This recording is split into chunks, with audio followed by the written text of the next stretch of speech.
It all started with the sound of Snickers echoing through room 107. The fluorescent lights buzzed overhead, casting a sterile glow over rows of worn-out desks. The students, half asleep from the first period of Mr. Dawson's AP Computer Science class, suddenly snapped awake. Not because of the lesson, no one really cared about JavaScript syntax at 8 a.m., but because something juicy was happening. "Eli Parker," Mr. Dawson said, barely suppressing a smirk as he held up a piece of paper. "You answered this problem with, wait, what is this? You thought this was a function." The class chuckled, then broke into outright laughter. A few students tried to hide it behind their hands. Eli didn't flinch. He just sat there in his hoodie, head tilted slightly, dark eyes unreadable under a mop of uncombed hair. Dawson strolled closer, waving the paper like it was Exhibit A in a murder trial. "You do understand we're in advanced computer science, right? Not some after-school typing club." Another burst of laughter. Even a few kids who had bombed the quiz found it hilarious that someone else was the target today. Eli remained silent. He always did. He wasn't new to ridicule. Transferring schools 3 times in 2 years taught him how to blend in, or at least, how not to react. But this? This wasn't just a jab. It was calculated. Dawson's voice softened just enough to sound condescending. "Maybe you're more of a Wordle guy. Or Sudoku. Something basic." Eli looked up then, finally. Not angry. Not humiliated. He smiled. Just a little. It was the kind of smile that didn't say, "You got me." It said, "You have no idea who I am." That's what made Mr. Dawson pause, for just a fraction of a second, before tossing the paper back onto Eli's desk like it was garbage. "Well," he said, brushing imaginary dust off his hands, "let's move on." Everyone turned to page 142. Arrays and loops. Eli didn't bother picking up the paper. After class, as students funneled out toward their next period, Jessie Carter caught up to him by the lockers. Her purple hair bounced behind her in a messy ponytail, and her backpack was covered in patches of code memes and hacker slogans. She was one of the few people in class who genuinely enjoyed the subject, and the only one who hadn't laughed. "That was brutal," she said, adjusting her glasses. "You okay?" Eli shrugged. "He's got his spotlight. Let him enjoy it." Jessie frowned. "You could have said something. I mean, you were wrong, but it wasn't that wrong." He glanced at her, an unreadable expression flickering across his face. "Was I?" he asked quietly. Before she could respond, Eli disappeared down the hall, hoodie up, leaving behind a swirl of curiosity. The rest of the day passed in a blur, but that smile, stayed with Mr. Dawson. It gnawed at him. He didn't like Eli Parker. Something about that kid was unsettling. The quiet ones always were. Dawson had seen students like him before. Kids who thought they were smarter than everyone. Kids who challenged him, not with their mouths, but with their silence. He prided himself on being able to read students, to size them up within a week. But Eli? He was a black box. So, during lunch, Dawson pulled up Eli's digital student record. Nothing remarkable. Decent grades, a few school transfers, no disciplinary issues. Parents, father listed as retired. Mother, deceased. No clubs. No sports. No digital footprint either. Which was strange. These days, even the most introverted kids had some kind of social media trail, Instagram, TikTok, Discord. Eli had nothing. No posts. No pictures. No trace. It was like he didn't exist outside of school. That's when the chill ran down Dawson's spine. Meanwhile, Eli sat alone under the bleachers by the football field, his fingers moving rapidly across a small black laptop balanced on his knees. The laptop wasn't school-issued. It was custom-built. Modified hardware. Hidden ports. Encrypted drives. And it wasn't connected to the school Wi-Fi. He was already inside. Inside the network. Inside Dawson's emails. Inside the faculty servers. Not to harm. Not to embarrass. Just to watch. To understand why the man who mocked him in front of 30 students had a folder labeled, "Rejected, DEF CON Proposal 2016, sitting in his inbox. Failed hacker turned teacher, Eli murmured.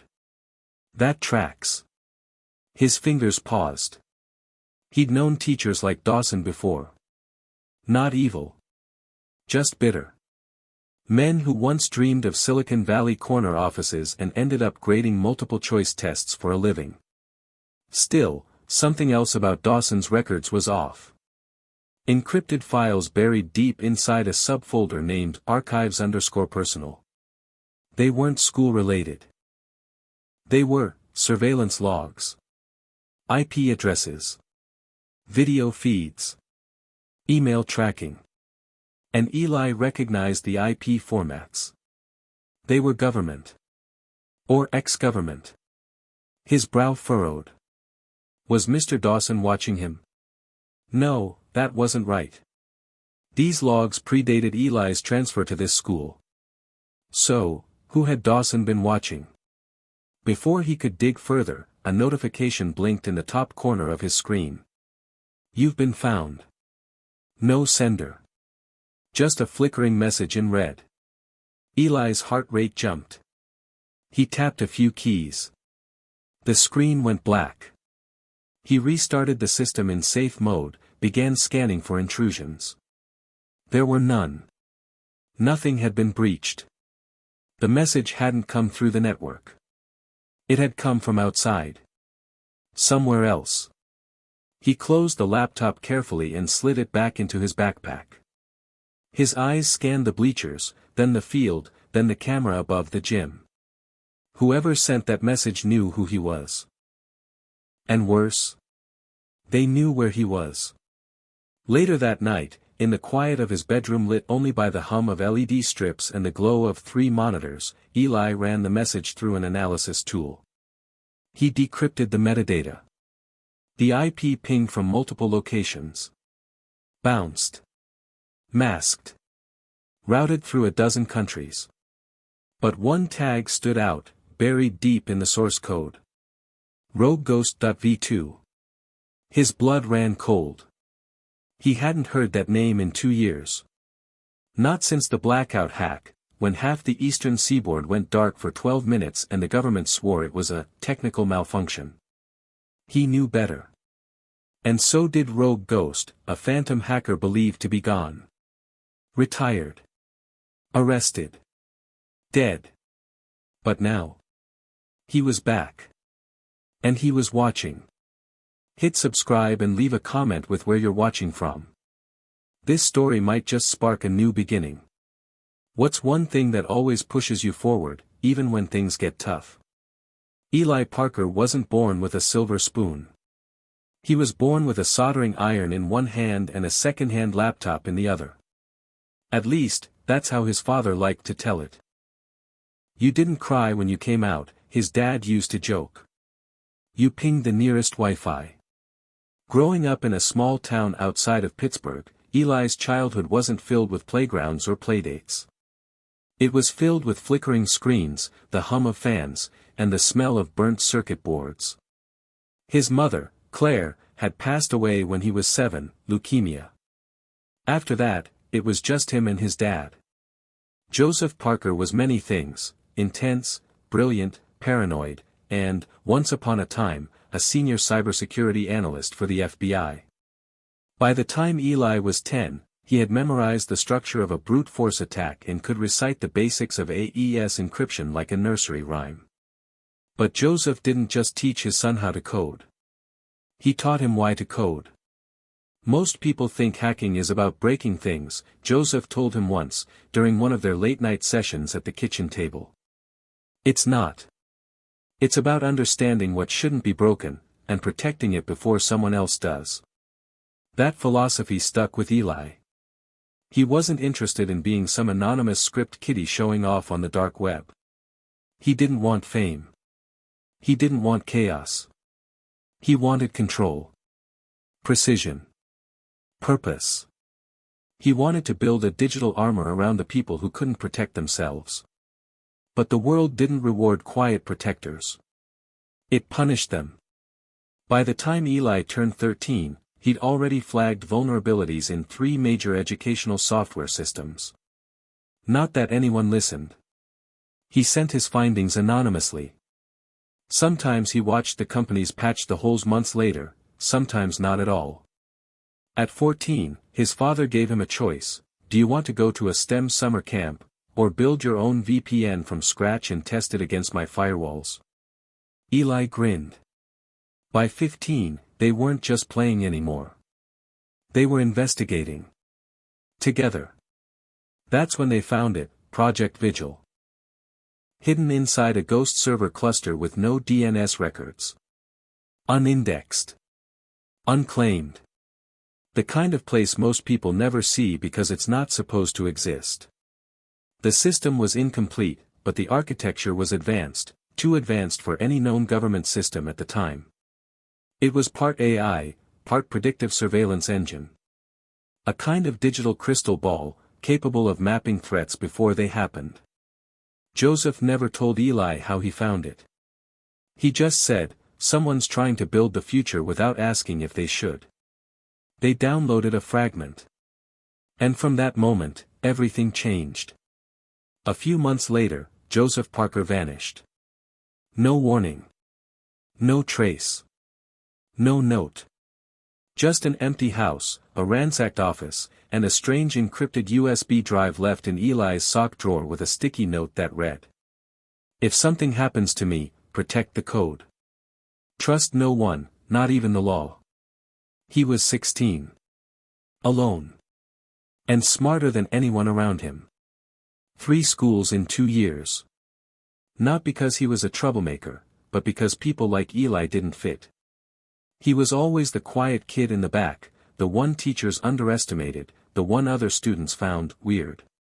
He never raised his hand. Never turned in flashy assignments. But every time he touched a keyboard, it was like the room dimmed and the code answered him. They called him arrogant. Too smart for his own good. Once, a school counselor asked him if he was on the spectrum. Eli had stared back and asked if they were on the spectrum of understanding human potential. That was his last day at Northbridge Prep. Now he was here. At Ridgeview High. Lying low. Trying to blend in. Keeping his head down. Trying to forget that somewhere out there, someone might be watching. Someone like Rogue Ghost. Back in his tiny bedroom, Eli scrolled through a command line interface, eyes narrowing at the data patterns he'd extracted from the Rogue Ghost.v2 signature. It wasn't just a warning message, it was a trace. The code was intentionally designed to leave a trail. Not to Eli. But from Eli. Whoever Rogue Ghost was, they were trying to see who would follow the breadcrumbs. It was bait. And Eli never liked being bait. He opened a new terminal and started crafting a decoy path. It would mimic his digital signature, then splinter into a dozen fake identities scattered across the globe. Bangladesh. Ukraine. Montreal. Cape Town. Antarctica, for fun. He encrypted the sequence, ran it through a cloaking proxy, and sent it flying. Let them chase ghosts. He had more important things to do. At school the next day, Eli walked past Mr. Dawson without so much as a glance. The man looked like he hadn't slept. His shirt was wrinkled. His coffee cup had been filled 3 times by 9 a.m. He was still thinking about that smile. That damn smile. Parker, Dawson called, almost impulsively. Can I see you for a moment after class? Eli paused, then shrugged. Sure. Jesse watched them both curiously. Something had shifted between them. Like 2 animals circling each other, neither quite ready to attack, but both aware of the tension in the air. When the bell rang, students filed out. Eli stayed. Dawson closed the door, then leaned against his desk, folding his arms. "You're smart," he said. "Too smart to make the kind of mistake you made yesterday." Eli said nothing. "I looked into your background," Dawson continued. 3 schools in 2 years. Clean record. No digital history. You don't just exist in 2025 without leaving a footprint. Even ghosts leave shadows." Eli raised an eyebrow. "Are you accusing me of something?" "I don't know. Should I be?" For a second, neither spoke. Then Eli leaned forward slightly. "I think the real question is, why are you so interested in me? Most teachers don't cyberstalk their students." Dawson's jaw tightened. "Touché," he said. And then, to Eli's surprise, the teacher added, "You remind me of someone I used to know." Brilliant. Off the charts. Never trusted anyone. He disappeared. Eli's heart thudded in his chest. Was his name Joseph? Dawson froze. "You knew him?" Eli asked. The older man hesitated, then nodded slowly. "He was complicated. We worked on something big once. A project the government buried so deep it might as well be on the moon." Eli's voice went quiet. "Project Vigil." Dawson's eyes widened. So did Eli's. They were no longer playing a game of classroom insults. Now it was real. Eli sat in the dim light of his bedroom, staring at the laptop screen. The words, Project Vigil, blinked in front of him like a neon sign, daring him to uncover what had been hidden for so long. His mind raced, connecting the dots between his father, Mr. Dawson, and the cryptic messages he had discovered the previous night. There was something deeper here, something buried under layers of secrecy and lies. But the question remained, why was Dawson suddenly interested in him? Eli wasn't the type to trust easily. After all, trust was a luxury he couldn't afford. His father had taught him that. People would use you, manipulate you, and when they were done, they'd leave you with nothing. The only thing that mattered in this world was control, control of information, control of technology, control of your own fate. Eli had built his entire existence around that principle. Yet, here he was, caught between a man who seemed to know more about his father than Eli did himself and a legacy that Eli wasn't sure he was ready to uncover. His fingers hovered over the keyboard, contemplating his next move. The decoy had worked, but now the game had shifted. Dawson wasn't just a teacher. He was a potential ally, or, more likely, a threat, one who might know more about Project Vigil than Eli had ever imagined. Eli leaned back in his chair, his thoughts drifting to the last conversation he had with his father. It was one of the few memories he had left of Joseph Parker, before the man vanished without a trace. Flashback. The sound of clinking coffee mugs echoed through their small kitchen. Joseph sat across from Eli, a stack of encrypted files open in front of him, his brow furrowed in concentration.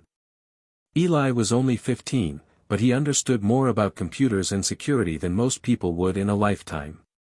"You're going to be in danger soon, Eli," Joseph said, his voice low and serious. Eli tilted his head, confused. "Danger? From who?" "From them," Joseph replied, nodding toward the glowing screen. "The government, the corporations, whoever runs the show. They'll come after you if they ever realize what you're capable of." Eli didn't flinch. He didn't understand the full weight of his father's words, but he sensed something was off. He had already seen enough to know that his father had a different view of the world than most people. He wasn't just a cybersecurity analyst. He was a man who had seen the darkness behind the curtain, the power that controlled the flow of information. "You'll need to protect yourself," Joseph continued. "I've set up everything for you. The VPN, the firewalls, the decoy profiles. But one day, they'll find you, and when they do, you need to be ready. Never trust anyone. Not even me. Eli stared at him, unsure of what his father meant, but knowing that the warning was real. Joseph's eyes softened as he stood up to leave. Remember, Eli. When they come for you, don't fight them directly. Outthink them. Outmaneuver them. And always wear a mask. Eli had never understood that last part until now. He had thought his father was just being paranoid. But the more he pieced together, the more it became clear. His father wasn't just worried about hackers or rogue governments, he was talking about Project Vigil. And the only way to fight something like that was to become invisible. The digital mask. That was what Eli needed to wear. Eli snapped out of his thoughts and returned to the task at hand. The message from Dawson haunted him. Why had Dawson mentioned Project Vigil? Why did it matter so much to him? The only logical explanation was that Dawson knew about the project's purpose. More than that, he might have been involved with it, maybe even working alongside Eli's father. Eli's fingers flew across the keyboard as he began to dig deeper into the digital footprints he had found. The files from Project Vigil were encrypted, and Eli wasn't about to just break into them. He needed a backdoor, something subtle, something the system wouldn't notice. He was good. Better than good. He had spent the last 2 years honing his skills, building his own tools, learning everything there was to know about hacking and digital security. But Project Vigil wasn't just another system to crack. It was a web of deception, with layers upon layers of protection. The first file he accessed contained only a few lines of code, but the metadata was a goldmine. It wasn't just about surveillance or predictive analysis. It was a program designed to collect and categorize personal data, every action, every interaction, every choice. The system wasn't just monitoring people, it was predicting their behavior, shaping their actions before they even made them. Eli's blood ran cold. This wasn't just an ordinary surveillance program. This was something much darker, something that could change the way the world operated. And it was still out there. He kept digging, the files growing more cryptic, the algorithms more complex. But it wasn't until he accessed one particular document that everything clicked. It was a list of names, some of them redacted, others hidden behind layers of code. But one name stood out like a beacon. Joseph Parker. Eli's heart skipped a beat. His father's name was on this list. But it wasn't just listed as a contributor to the project. It was marked as, Project Led, Phase 2. He had been involved. More than involved. He had helped design the system. Eli could feel the weight of the discovery pressing down on him.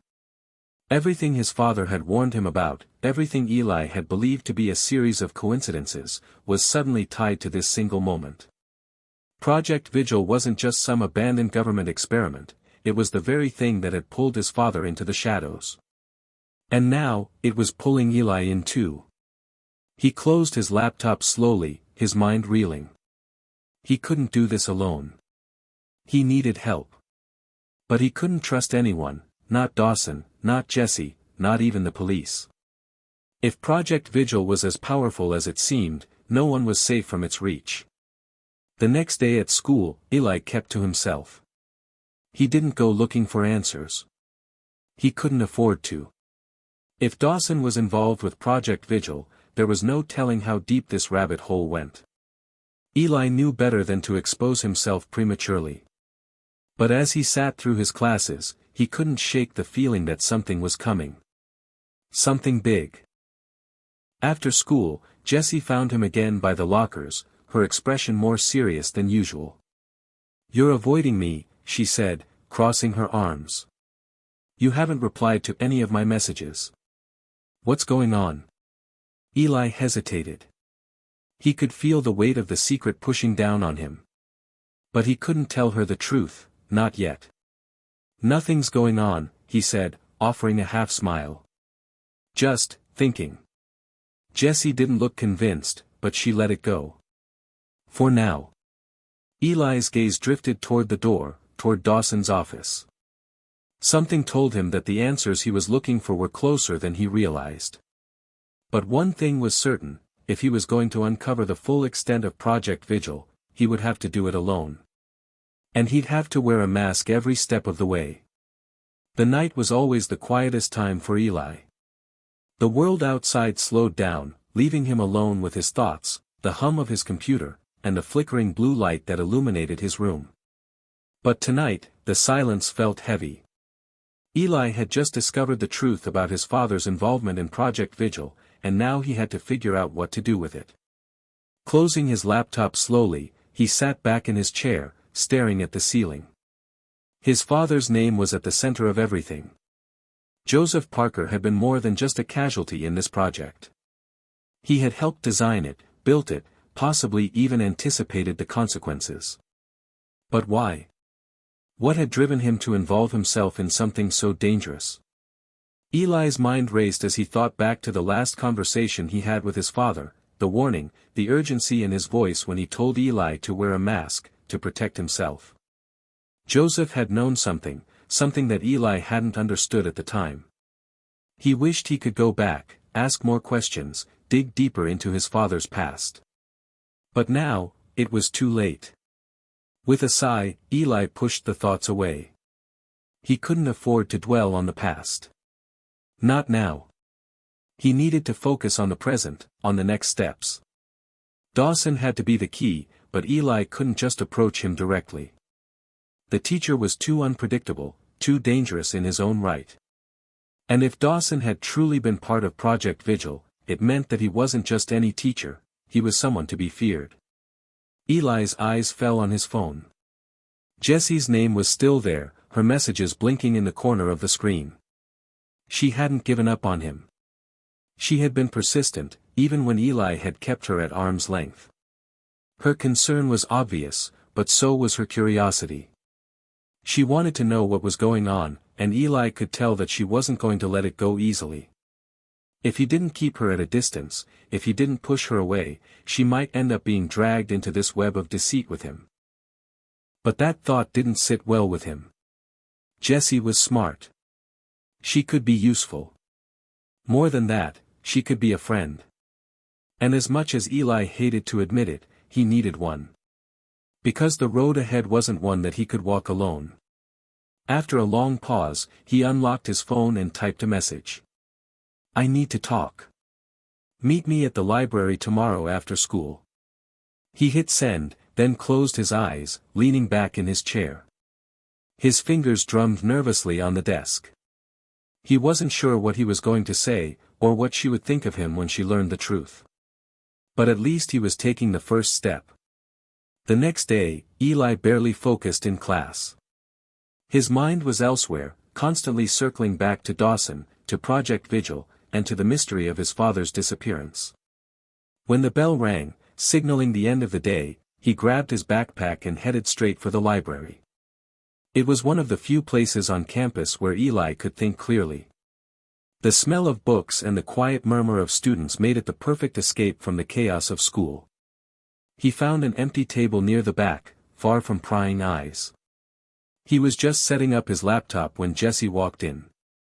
She spotted him almost immediately, making her way toward him with that familiar look of determination. Her dark hair was pulled into a loose ponytail, and she had that same confident stride that always made Eli think she could take on the world. Hey, she said, sitting down across from him. So, what's this about? Eli hesitated for a moment. He had promised himself he wouldn't drag her into this mess. But the truth was, she had already gotten herself involved by asking questions. He owed her an explanation. I need your help, he said finally, his voice low. But it's dangerous. And if you don't want to be part of it, I'll understand. I'll make sure you're safe. Jessie's eyebrows furrowed in confusion. What are you talking about, Eli? What's going on? Eli took a deep breath, his fingers tapping nervously on the edge of his laptop. I found something about my father. Something that's bigger than both of us. Jessie's face softened. Your father? Eli nodded. He was involved in something. Something called Project Vigil. It's a surveillance program, but not like anything you've ever heard of. It's not just monitoring people. It predicts their behavior, controls them. And my dad was the one who helped build it. Jessie leaned forward, her eyes wide with disbelief. Wait, what? Your dad built a program like that? Eli nodded again, his throat tight. I know it sounds crazy, but it's true. He was working on it when he disappeared. And now, I've found traces of it, hidden in a system. Someone is still running it. And I need to find out who. Jessie's silence stretched between them, the weight of Eli's words settling in. But why is it dangerous? She asked, her voice barely above a whisper. Eli looked around, making sure no one was close enough to overhear them. Because whoever is behind it knows everything. They can track us, they can control us. They're everywhere, Jess. And I think Dawson is part of it. Jessie's eyes narrowed. Dawson? What does he have to do with any of this? Eli leaned in, his voice a little more urgent. I think he's involved in Project Vigil. I found something, his name was on a list. And when I confronted him, he knew about my dad. He knew things he shouldn't have known. He's hiding something, and I need to figure out what. Jessie sat back in her chair, her mind clearly racing. Eli could see the wheels turning in her head. He could tell that she didn't fully understand what he was saying, but she was starting to realize the gravity of the situation. So what now? She asked, her voice steady. Eli exhaled, his eyes fixed on the screen of his laptop. We have to be careful. Dawson's watching me. He's trying to figure out who I am, what I know. And I'm not going to sit here and wait for him to make the first move. Jessie nodded slowly. I'll help you, Eli. But you're right. We need to be smart about this. Eli finally allowed himself to relax slightly, a small weight lifting from his shoulders. For the first time in a long while, he didn't feel completely alone. But as they sat there in the library, making plans and discussing their next steps, Eli couldn't shake the feeling that they were being watched. That somewhere, someone knew what they were up to. And that made him more determined than ever to get to the bottom of Project Vigil, before it was too late. The next few days were a blur of tension and secrecy. Eli and Jessie kept their heads down at school, pretending like everything was normal. But underneath the surface, both of them were on edge, constantly looking over their shoulders, always aware that someone might be watching them. The feeling of being hunted had settled in deep, and Eli couldn't shake the thought that Dawson was more than just a teacher, he was something much more dangerous. Eli hadn't been able to get any new information about Project Vigil from his father's old files. Every time he tried to access something deeper, the system seemed to fight back. It was as if the program itself had evolved, learned to protect itself from prying eyes. But Eli was determined. He knew that the truth was out there, buried somewhere in the layers of code, hidden behind firewalls and encryption. He just had to find a way in. That afternoon, after school, Eli and Jessie met up again at the library. This time, they weren't just meeting to talk, they were meeting to make a plan. Eli set up his laptop on the table, a surge of determination flowing through him as he opened the project files again. The more he dug, the more he realized that Project Vigil wasn't just a surveillance program. It was a machine, a digital monster that could learn, adapt, and predict human behavior with chilling precision. The implications of its existence were mind-boggling. What if the government was using it to control society? What if private corporations were using it to manipulate the economy? What if someone had already hijacked it for their own purposes? He couldn't shake the feeling that Project Vigil had something to do with his father's disappearance. But Dawson had to be involved, too. Eli could feel it in his gut. The teacher wasn't just a bystander in all of this. He was a player. A very important one. Jessie leaned in, her fingers resting on the edge of the laptop, her brow furrowed. What's next, Eli? How do we stop this? Eli glanced at her, feeling a mix of gratitude and anxiety. Jessie had proven herself to be a fierce ally, but even she couldn't fully understand the depths of what they were up against. She had no idea how far Project Vigil's reach extended. No idea how easily people like Dawson could manipulate reality itself. "I don't know," Eli admitted, his voice quiet. "But we can't keep digging like this. We're too exposed. We need to find out where the core of the system is located, who's running it, and where it's being controlled from.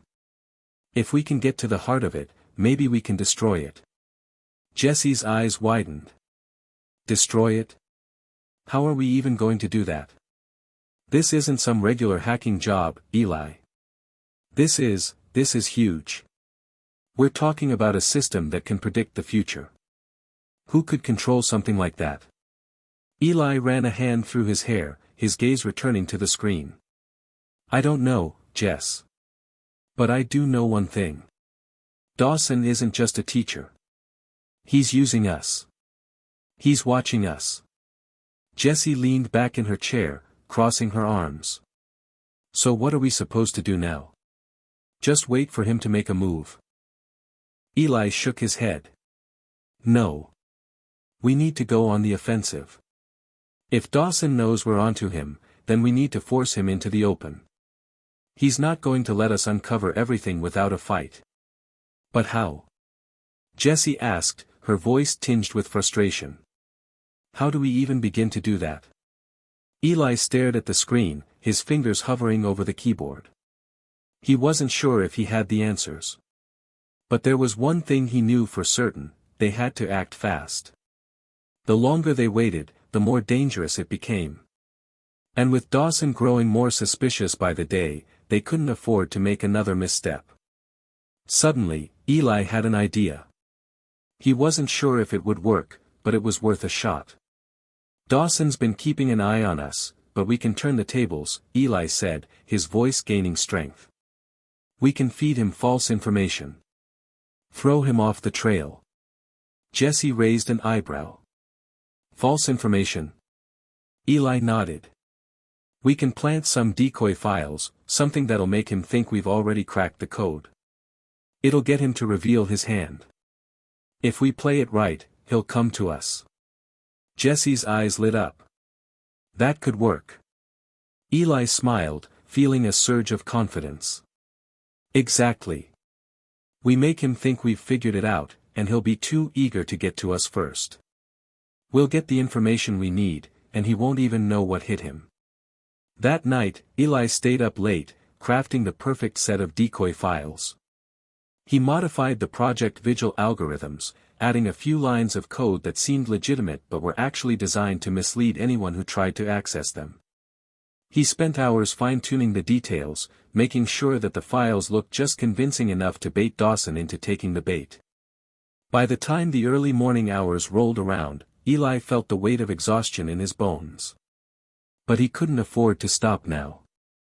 He uploaded the files onto a secure server, sending an encrypted message to Dawson's account with a simple instruction. "You're looking in the wrong place. The real answers are here." It was a gamble, but it was the only option he had. Eli knew that if Dawson bit, they could finally get the upper hand. The next day at school, Eli couldn't shake the feeling that something was about to go terribly wrong. The tension in the air was palpable. Every time he glanced at Dawson, the teacher seemed to be watching him more closely than usual, his eyes narrowing with suspicion. But Eli didn't back down. He kept his focus on the task at hand. If Dawson was onto him, he wasn't going to show it. Not yet. After class, as Eli made his way to the hallway, he felt a tap on his shoulder. He turned to see Dawson standing there, his face unreadable. "Mr. Parker," Dawson said, his voice low. "I'd like a word with you." Eli's heart skipped a beat. This was it. The moment of truth. Dawson gestured for Eli to follow him, leading him to a quiet corner of the school. "You've been digging into something you shouldn't," Dawson said, his tone colder now. Eli's throat tightened, but he kept his composure. "I don't know what you're talking about." Dawson's eyes flickered with something dark, something Eli couldn't quite place. You know exactly what I'm talking about. You've been poking around where you don't belong. And I'm not going to let you jeopardize everything. Eli took a slow breath, standing tall. I'm not the one jeopardizing anything, Dawson. You're the one hiding the truth. Dawson smiled, but it wasn't a friendly smile. It was the kind of smile a predator gives before making their move. You have no idea who you're dealing with, Mr. Parker, Dawson said softly. But you're about to find out. The moment Dawson spoke those words, Eli felt a chill crawl up his spine. The air around him seemed to grow heavier, as though the walls were closing in. Dawson's cold smile lingered, his eyes glinting with something dark, something Eli couldn't quite understand. It was the look of a predator circling its prey. For a heartbeat, neither of them moved. Eli's heart pounded in his chest, but he refused to show fear. Dawson might have had the upper hand in this game, but Eli wasn't going down without a fight. You're not going to scare me, Dawson, Eli said, trying to sound more confident than he felt. Dawson's smile widened slightly. Oh, Eli, it's not about scaring you. It's about understanding what you're up against. You think you can play with forces you don't understand? You think you're the only one who can see through the veil of this world? Eli's pulse quickened. It was as if Dawson knew more about him than he should. More than just what Eli had been investigating. Dawson seemed to be speaking in riddles, his words laced with a kind of cryptic certainty. I don't know what you're talking about, Eli said, trying to buy time, trying to keep the conversation on his terms. I'm just trying to find out what happened to my father. Dawson tilted his head, and for a moment, Eli thought he saw a flicker of something, guilt? Remorse? But it vanished too quickly to be sure. Your father was a part of something much bigger than you can imagine. You think he was a victim? No, Eli. He was a key player. And so are you. Eli's stomach dropped. He hadn't expected that answer. He'd hoped for more information, maybe an apology for the twisted path his father had taken. But instead, Dawson was implying that Eli was somehow involved in the same dangerous game. How could that be? I don't know what you mean, Eli said, his voice barely above a whisper. Dawson's expression softened, almost pitying. You will. In time. There was a pause, a beat where Eli could hear the sound of his own breathing, fast and shallow. He was trapped. Dawson had cornered him, and the sense of foreboding in his gut was overwhelming. He had no idea where this conversation was going, but one thing was clear. Dawson was playing a dangerous game, and Eli was right in the middle of it. Before Eli could respond, Dawson's demeanor shifted. His voice dropped lower, colder. You don't know what I'm capable of, Eli. And you're not the first person to dig too deep into Project Vigil. You won't be the last, either. You're already in over your head. Eli's mind raced. He had to think fast. He couldn't afford to show weakness, not now. He needed to find a way out of this conversation, to turn the tables, to figure out what Dawson's next move was. But every instinct in him screamed that it wasn't just a conversation anymore, it was a battle. And Dawson had the upper hand. Eli's fingers twitched, an old reflex kicking in. He wanted to reach for his phone, to check if Jesse had messaged him, but he knew it was too risky. Dawson might be watching his every move. He had to play this smart. Then, something happened that made Eli's blood run cold. Dawson took a step back and pulled out a small device from his jacket pocket. It looked like a simple USB drive, but Eli knew better. He'd seen the kind of tech his father had worked with, and this was no ordinary device. It had the markings of a high-level data extraction tool. You see, Eli, Dawson said, his voice laced with amusement. I've been watching you. I've been keeping tabs on everything you've been doing. Every move you make, every file you've accessed. You thought you were hidden, didn't you? That you could uncover the truth without anyone noticing. But you were never invisible. Eli's heart sank. He'd been so careful, so meticulous about covering his tracks. But Dawson had known all along. He'd been one step ahead. "You think you're the hacker here," Dawson continued, "but you're just a pawn in a game you don't understand. You've been so focused on the code, on finding answers, that you missed the bigger picture." Eli clenched his fists, trying to suppress the growing sense of panic. He was running out of time. Dawson was right. Eli hadn't considered just how much Dawson knew. The teacher wasn't some ordinary man with a dark secret, he was a key player in the machine that controlled everything. "If you want to know the truth, Eli," Dawson said, his voice almost sympathetic, "you're going to have to play by my rules." Eli's mind snapped into focus. This wasn't just about finding answers anymore. It was about survival. He couldn't let Dawson get away with this, couldn't let him manipulate him any longer. If Dawson wanted a game, then Eli would play. But this time, he would be the one controlling the rules. "I'm not scared of you," Eli said, his voice low but steady.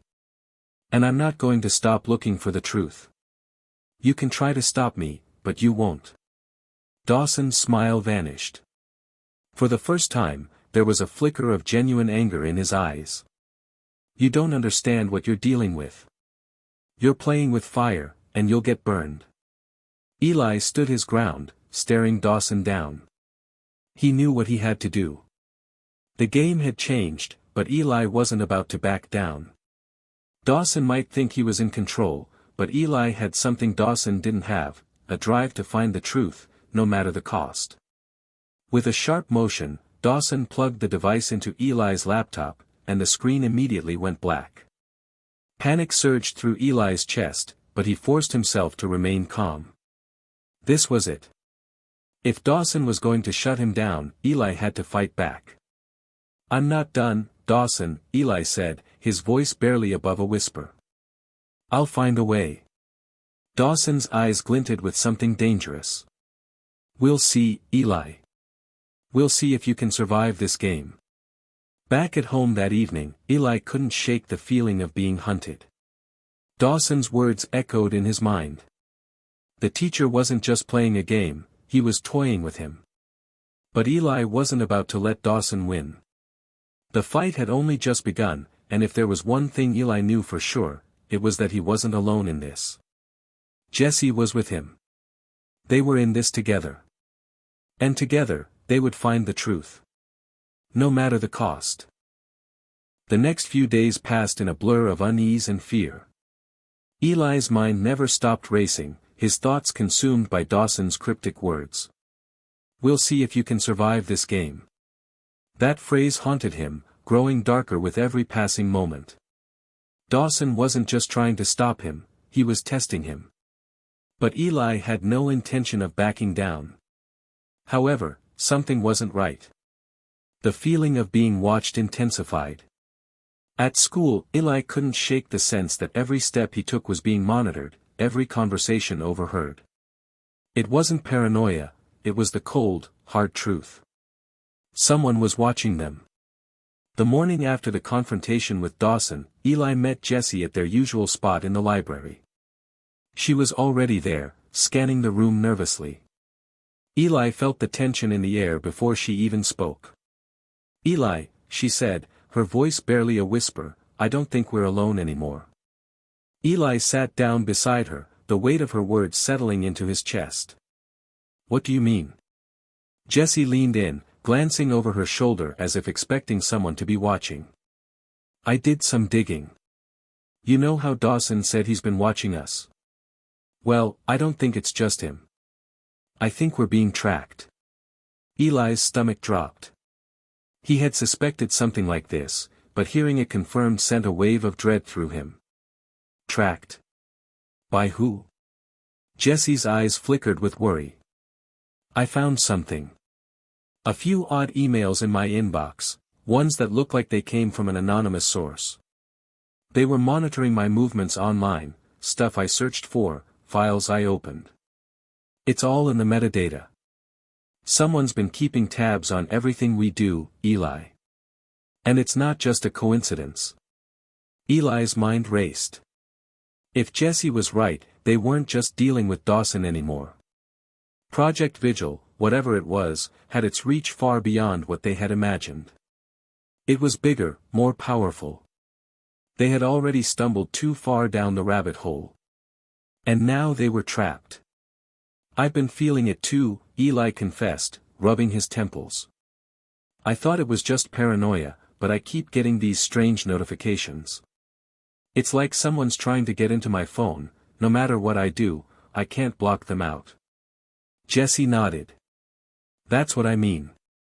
It's not just online. I've noticed people watching us, too. At school, outside. Like they're always there, but we can never see them." Eli felt a cold shiver crawl up his spine. The walls were closing in, and no matter how hard he tried to block them out, it felt like the surveillance was suffocating him. "Do you think it's Dawson? Or someone else?" "I don't know," Jessie said, her voice trembling. "But I think Dawson's just the tip of the iceberg. If Project Vigil is really what we think it is, then whoever's behind this, whoever's running the show, they could be watching us right now. We could be their next target." Eli's breath hitched. This wasn't just about his father anymore.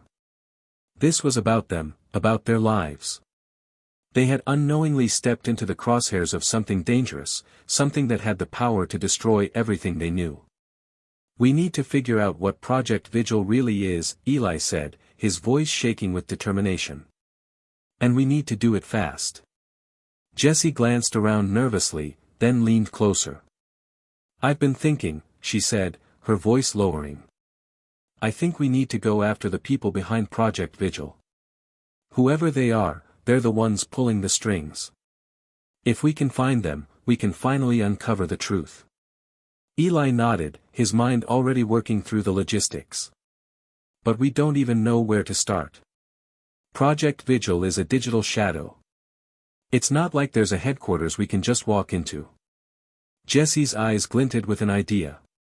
"What if we go after the data?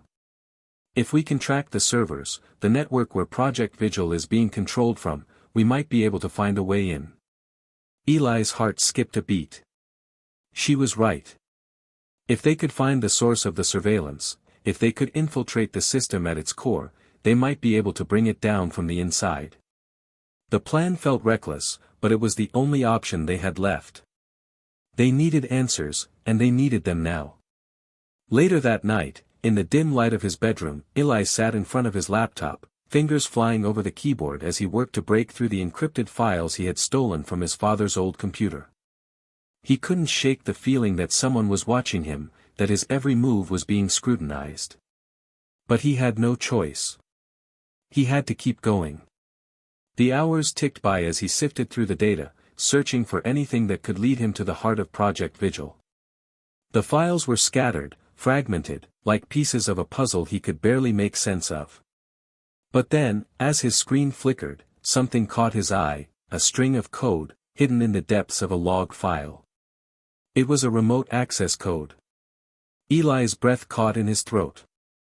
If he could crack the code, it would be their way in, straight to the heart of Project Vigil. But there was a catch. The code was locked behind multiple layers of security, each more complex than the last. It was like the system was daring him to try. Eli hesitated for a moment, knowing that one mistake could expose him. But then he remembered Dawson's warning. He remembered the stakes. This wasn't just about his father anymore. This was about everything, the truth, his future, and Jesse's safety. He took a deep breath and plunged forward. The next morning, Eli barely slept. The exhaustion weighed heavily on him, but he couldn't afford to let his guard down. He met Jesse again, and they quickly exchanged what little information they had uncovered. "I found something," Eli said, his voice low but urgent. "A remote access code. I'm trying to crack it, but it's hard. There are so many firewalls. It's like the system knows I'm coming." Jesse's eyes widened. "That's huge, Eli. But do you think it's safe? What if someone catches on?" Eli hesitated. "If I don't do it, we'll never know what's really going on. And I think I've almost got it. Jesse looked around nervously. We need to be careful. We're not the only ones who know about this. Dawson's not stupid. He'll come after us. Eli nodded grimly. I know. But we don't have any other choice. We have to take this risk. As the day wore on, the weight of their plan hung over Eli like a dark cloud. But he couldn't stop now. Not when he was so close to the answers. Not when the truth about Project Vigil was just within reach. But little did they know, Dawson's watchful eyes were closer than they thought. And the deeper they dug, the more dangerous it became. Eli had always thought of himself as someone who could outsmart a system. It was the one thing he had in common with his father, the ability to see through the complicated layers of data and manipulate the digital world. But as he sat in front of his computer that night, staring at the code flashing on the screen, he realized just how small he was in the grand scheme of things. The remote access code he had found was just the beginning. The deeper he dug, the more questions arose. Every new piece of information led to a new set of puzzles, new walls, new barriers. But Eli didn't stop. He couldn't. Dawson's warning echoed in his mind, "You're in over your head, Eli." The more he understood, the more that warning felt true. As Eli typed in the last sequence of commands, the screen suddenly flickered and went dark. A split second of panic surged through him. Was this it? Had he triggered something? Had he made a mistake? He hit the power button, forcing the laptop to restart. It hummed to life again, but when it came back on, Eli found that something had changed. The file he had been working on was gone, deleted. In its place was a single line of code, flashing ominously on the screen. "You're being watched." A cold wave of dread washed over Eli. The message felt too personal, too pointed. It was clear that someone was tracking him, that someone had been aware of his every move the entire time. This wasn't just an encrypted message, it was a threat. His phone buzzed suddenly, shattering the silence. It was a message from Jesse. "Jesse, Eli, we need to meet. Now. Something's wrong. I've been getting weird calls. I think they know we're onto them." Eli's stomach twisted in knots. Dawson. They had underestimated him. Without wasting any more time, Eli grabbed his jacket and rushed out the door, heart pounding in his chest. The night air was chilly, and his breath came in quick, visible bursts. His mind raced. If Dawson was really watching them, if Project Vigil was as vast and dangerous as it seemed, how could they hope to fight it? When Eli arrived at the park where he and Jesse had agreed to meet, he saw her standing near the bench, her figure tense in the dim streetlight. Her eyes flicked around, scanning the area nervously. "What happened?" Eli asked, his voice urgent. Jesse turned to face him, her expression tight with anxiety. "I've been getting strange calls. At first, I thought it was just a coincidence, but it's happening too often now. And the last one. Eli, they know about the files we've been looking into. I think they're tracking us." Eli froze. He had suspected they were being watched, but this confirmation was worse than he'd imagined. "How are they tracking us?" "The surveillance, it's not just online anymore, is it?" Jessie nodded, her face pale. "I don't know. I've been checking my phone, my messages, everything. There's no trace of where the calls are coming from. It's like someone is pulling the strings from the shadows." Eli clenched his fists, frustration bubbling to the surface. They were so close. He could feel it. The truth about Project Vigil was within their grasp, but someone, or something, was standing in their way, pulling them deeper into a web they couldn't escape. "What do we do?"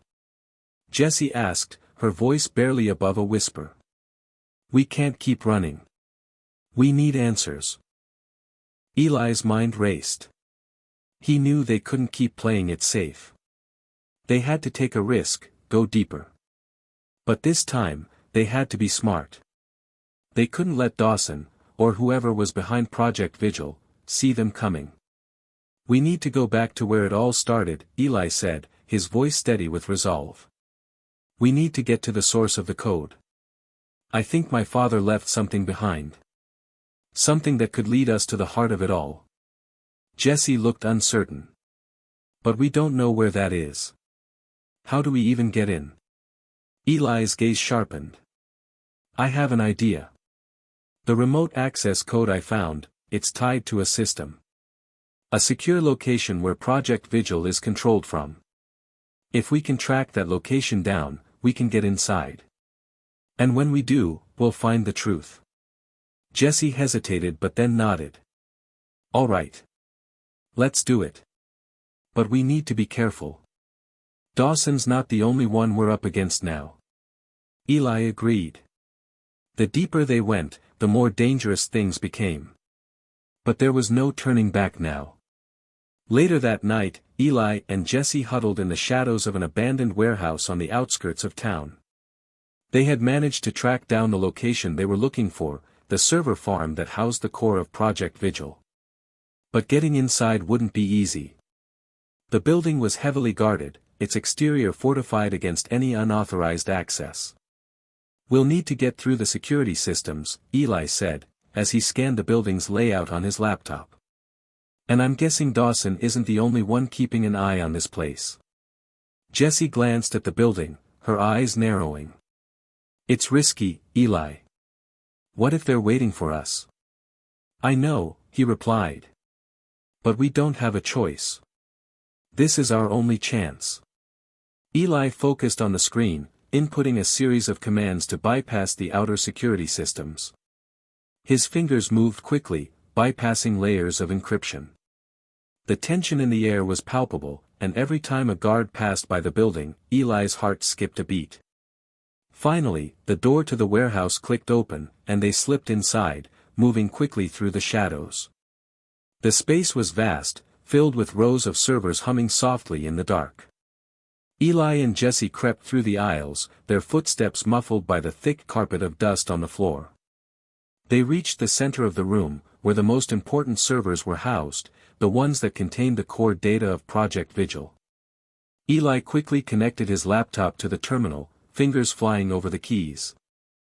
As he accessed the data, a message popped up on the screen: "Unauthorized access detected. Alerting security." Eli's breath caught in his throat. They had been found. The sound of footsteps echoed from the far end of the warehouse. Jesse's eyes widened with panic. "Eli, we have to go." But Eli didn't stop. He couldn't. Not now, not when they were so close.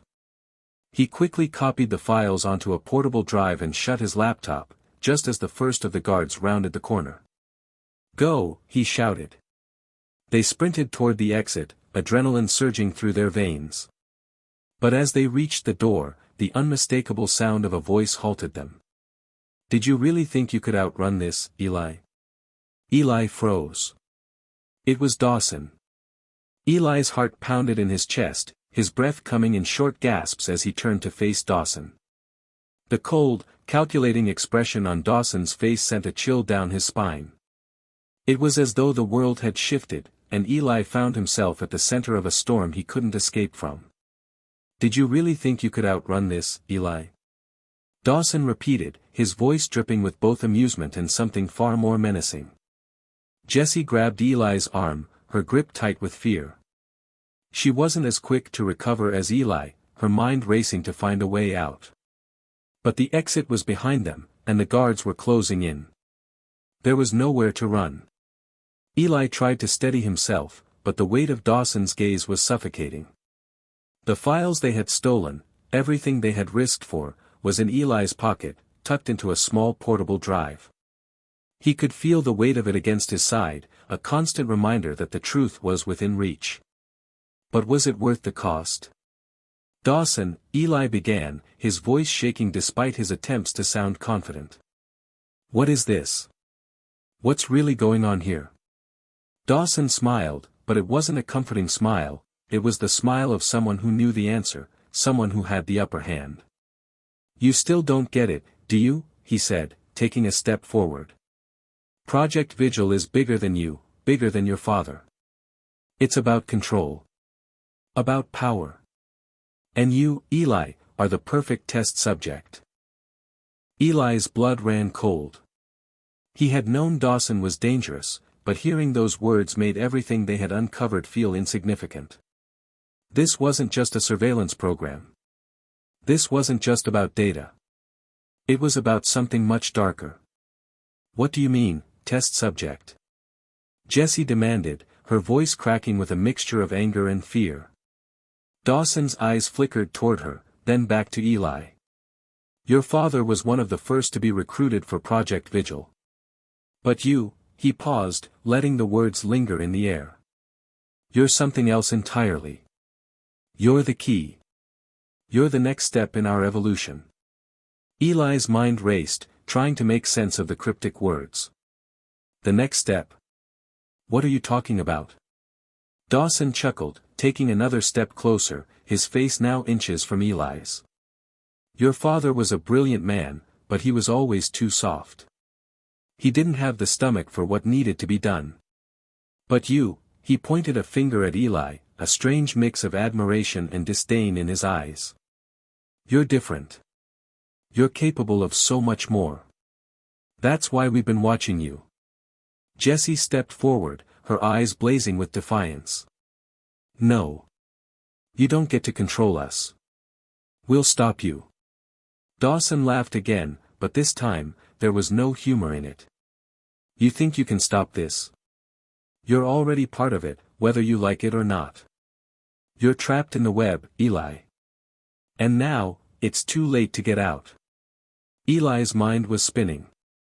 This was no longer just about finding the truth about his father. It was about something much darker, something far more sinister than he could have imagined. And the worst part? Dawson wasn't lying. Eli could feel it in his gut, he was already part of something much bigger than he ever intended to be. He reached into his pocket, his fingers brushing against the portable drive. They were so close to getting the answers they needed. So close to bringing Project Vigil down. "Get out of here," Eli said suddenly, his voice sharp and commanding. He turned to Jessie, who looked at him in confusion. "Eli, what are you?" "I said go." Eli shouted, shoving the portable drive into her hand. "You need to get out of here. Now." Jessie's eyes widened with realization. "Eli, no. I'm not leaving you." But Eli shook his head, his resolve firm. "It's the only way. I'll buy you time. Just go." Jessie hesitated, her fear and loyalty battling in her eyes. But she knew he was right. She had to run, or they would both be caught. She couldn't lose him, not now. With one last glance, Jessie turned and sprinted toward the exit, her footsteps echoing in the cavernous room. Eli stood frozen for a moment, watching her run, his heart aching. He wanted to run with her. But he couldn't. Not when they were so close. Dawson watched the entire exchange with a faint smirk. "I knew you'd make that choice, Eli. But you won't make it out alive. Not unless you start playing by my rules." Before Eli could respond, Dawson's phone buzzed. He glanced at it for a moment, his expression darkening. "What's going on?" Eli asked, anxiety creeping into his voice. Dawson's smirk widened as he put the phone away. "I'm afraid your little adventure is over. Project Vigil is now fully operational, and you," he leaned in closer, his voice a low whisper, "are about to be its star player." Eli took a step back, his pulse racing. "You think you can control me? You think you can make me do your bidding?" Dawson's eyes darkened, a glint of something dangerous flickering behind his gaze. "You don't have a choice, Eli. No one does." In that moment, Eli realized the full weight of what was happening. Dawson had known all along that Eli would never back down. He had anticipated everything. And now, he was pushing Eli into a corner, forcing him to play a game that was rigged from the start. But Eli wasn't done. Not yet. "I'm not your pawn, Dawson," Eli said, his voice steady. "I'll find a way to stop you. I'll take this down." Dawson's expression faltered for just a second, but he quickly recovered. "We'll see about that." The sound of footsteps echoed again, and Eli turned to see several armed guards moving toward him. There was no time left. Dawson's men were closing in. Eli knew that running was no longer an option. If he wanted to survive, he needed to face Dawson head-on, and the truth about Project Vigil had to come to light, no matter the cost. In that instant, everything became clear. Dawson wanted control. But Eli wasn't about to let him have it. Eli's mind raced as the guards moved in, closing off every possible escape route. His heart hammered in his chest, the adrenaline flooding his system, urging him to make a decision. His body was frozen, locked in place by the sheer weight of the moment. Dawson stood just a few feet away, his gaze intense, as if watching Eli's every move was the most fascinating thing in the world. The smugness in Dawson's eyes made Eli sick, but there was something else there too, a certain calculation. He wasn't just playing a game. Dawson was trying to break him. He wanted Eli to bend, to submit to the plan. To become another cog in the machine that was Project Vigil. Eli glanced quickly around the room. The guards were getting closer, their heavy boots thudding against the concrete floor. There was no way he could outrun them. The only option left was to fight, but how? He didn't have a weapon, and Dawson's men were armed and ready for anything. "You can't escape, Eli," Dawson said calmly, as if he were offering advice instead of making a threat. "I'm offering you a chance to join us. To be part of something that will change the world. All you have to do is accept it." Eli's stomach twisted. Dawson's words sounded smooth, almost persuasive, but underneath, he could feel the lie. This wasn't about making the world better. This was about control. Power. And using people like Eli as pawns in a much larger game. "What are you really offering?" Eli asked, his voice low and steady. "A chance to become your puppet? To play your game and let you manipulate me?" Dawson didn't flinch. "You don't understand, Eli. This isn't manipulation. This is evolution. We're creating something new, something bigger than any of us. And you're the key to it." Eli clenched his fists. His father had never spoken about any of this. What had he gotten himself into? What had his father gotten into? The puzzle pieces were finally starting to fall into place, but they weren't forming a picture he liked. The only thing he knew for sure was that he couldn't let Dawson win. Not after everything they had been through to get this far. "I'm not going to let you use me," Eli said, his voice gaining strength. "You can't force me to join you." Dawson smiled, his lips curling into something that was almost pitying. "You think you have a choice? You've already made your choice, Eli. By hacking into our systems. By uncovering the secrets of Project Vigil. You're already in this. There's no turning back now." Eli's mind raced. He could see the guards drawing closer. He could feel the weight of the decision bearing down on him. Should he try to fight? Should he give in, play along, and wait for a chance to escape later? It wasn't just about him anymore. Jessie was out there, and she had the files. If he didn't stop Dawson now, everything they had done would be for nothing. But was it worth it? The price of stopping Project Vigil could be his own life. And yet, letting Dawson win would mean the world would change forever, and not in a way that anyone could control. "I won't be your tool," Eli said, making his decision. As if on cue, the guards lunged at him. But Eli was faster. In one swift movement, he grabbed a nearby metal pipe that had been left on the floor and swung it at the closest guard, knocking him off balance. The others were momentarily startled, giving Eli a precious few seconds to react. He knew he didn't have time to fight all of them. But he did have time to make a choice.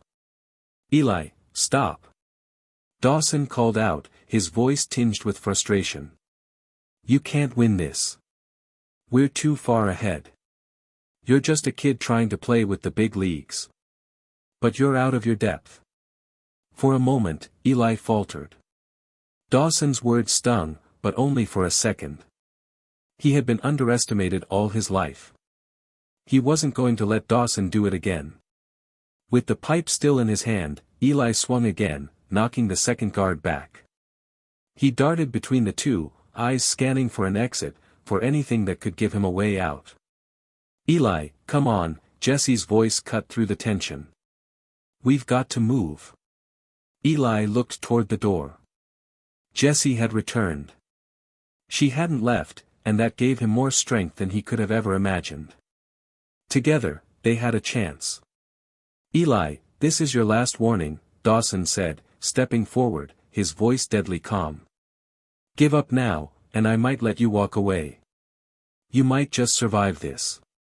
But if you keep fighting, you won't make it out alive. But Eli was done listening.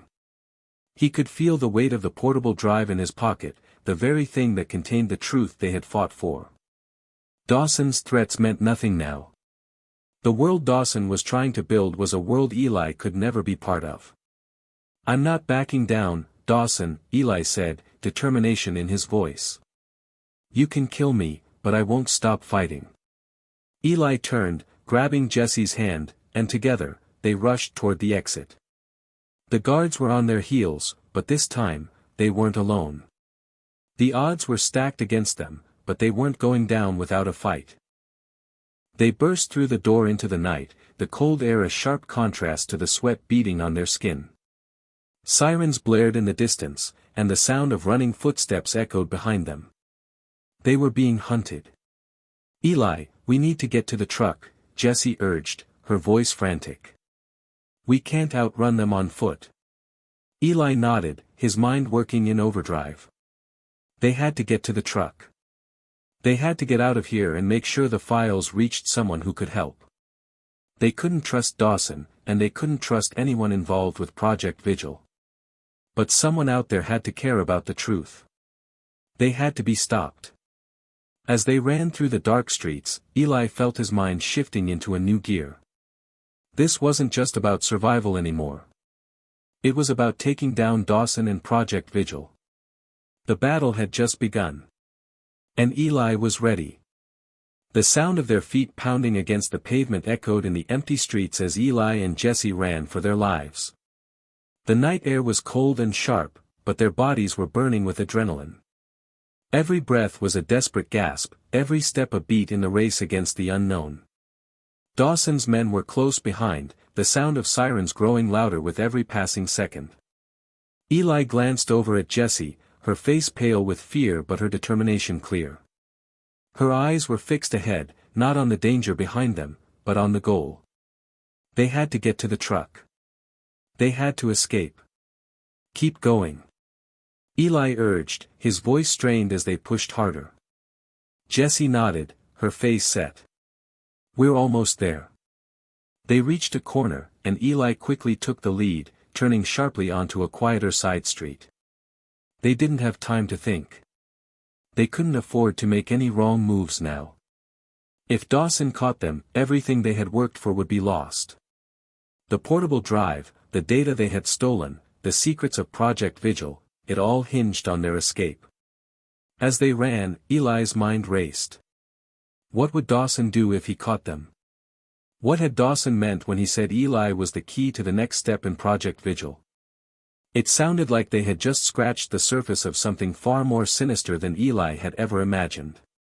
We need to split up, Eli said suddenly, his voice firm. It'll be harder for them to catch us if they have to chase two targets. Jessie hesitated for a moment, her eyes wide with concern. No, Eli. We stick together. We don't separate.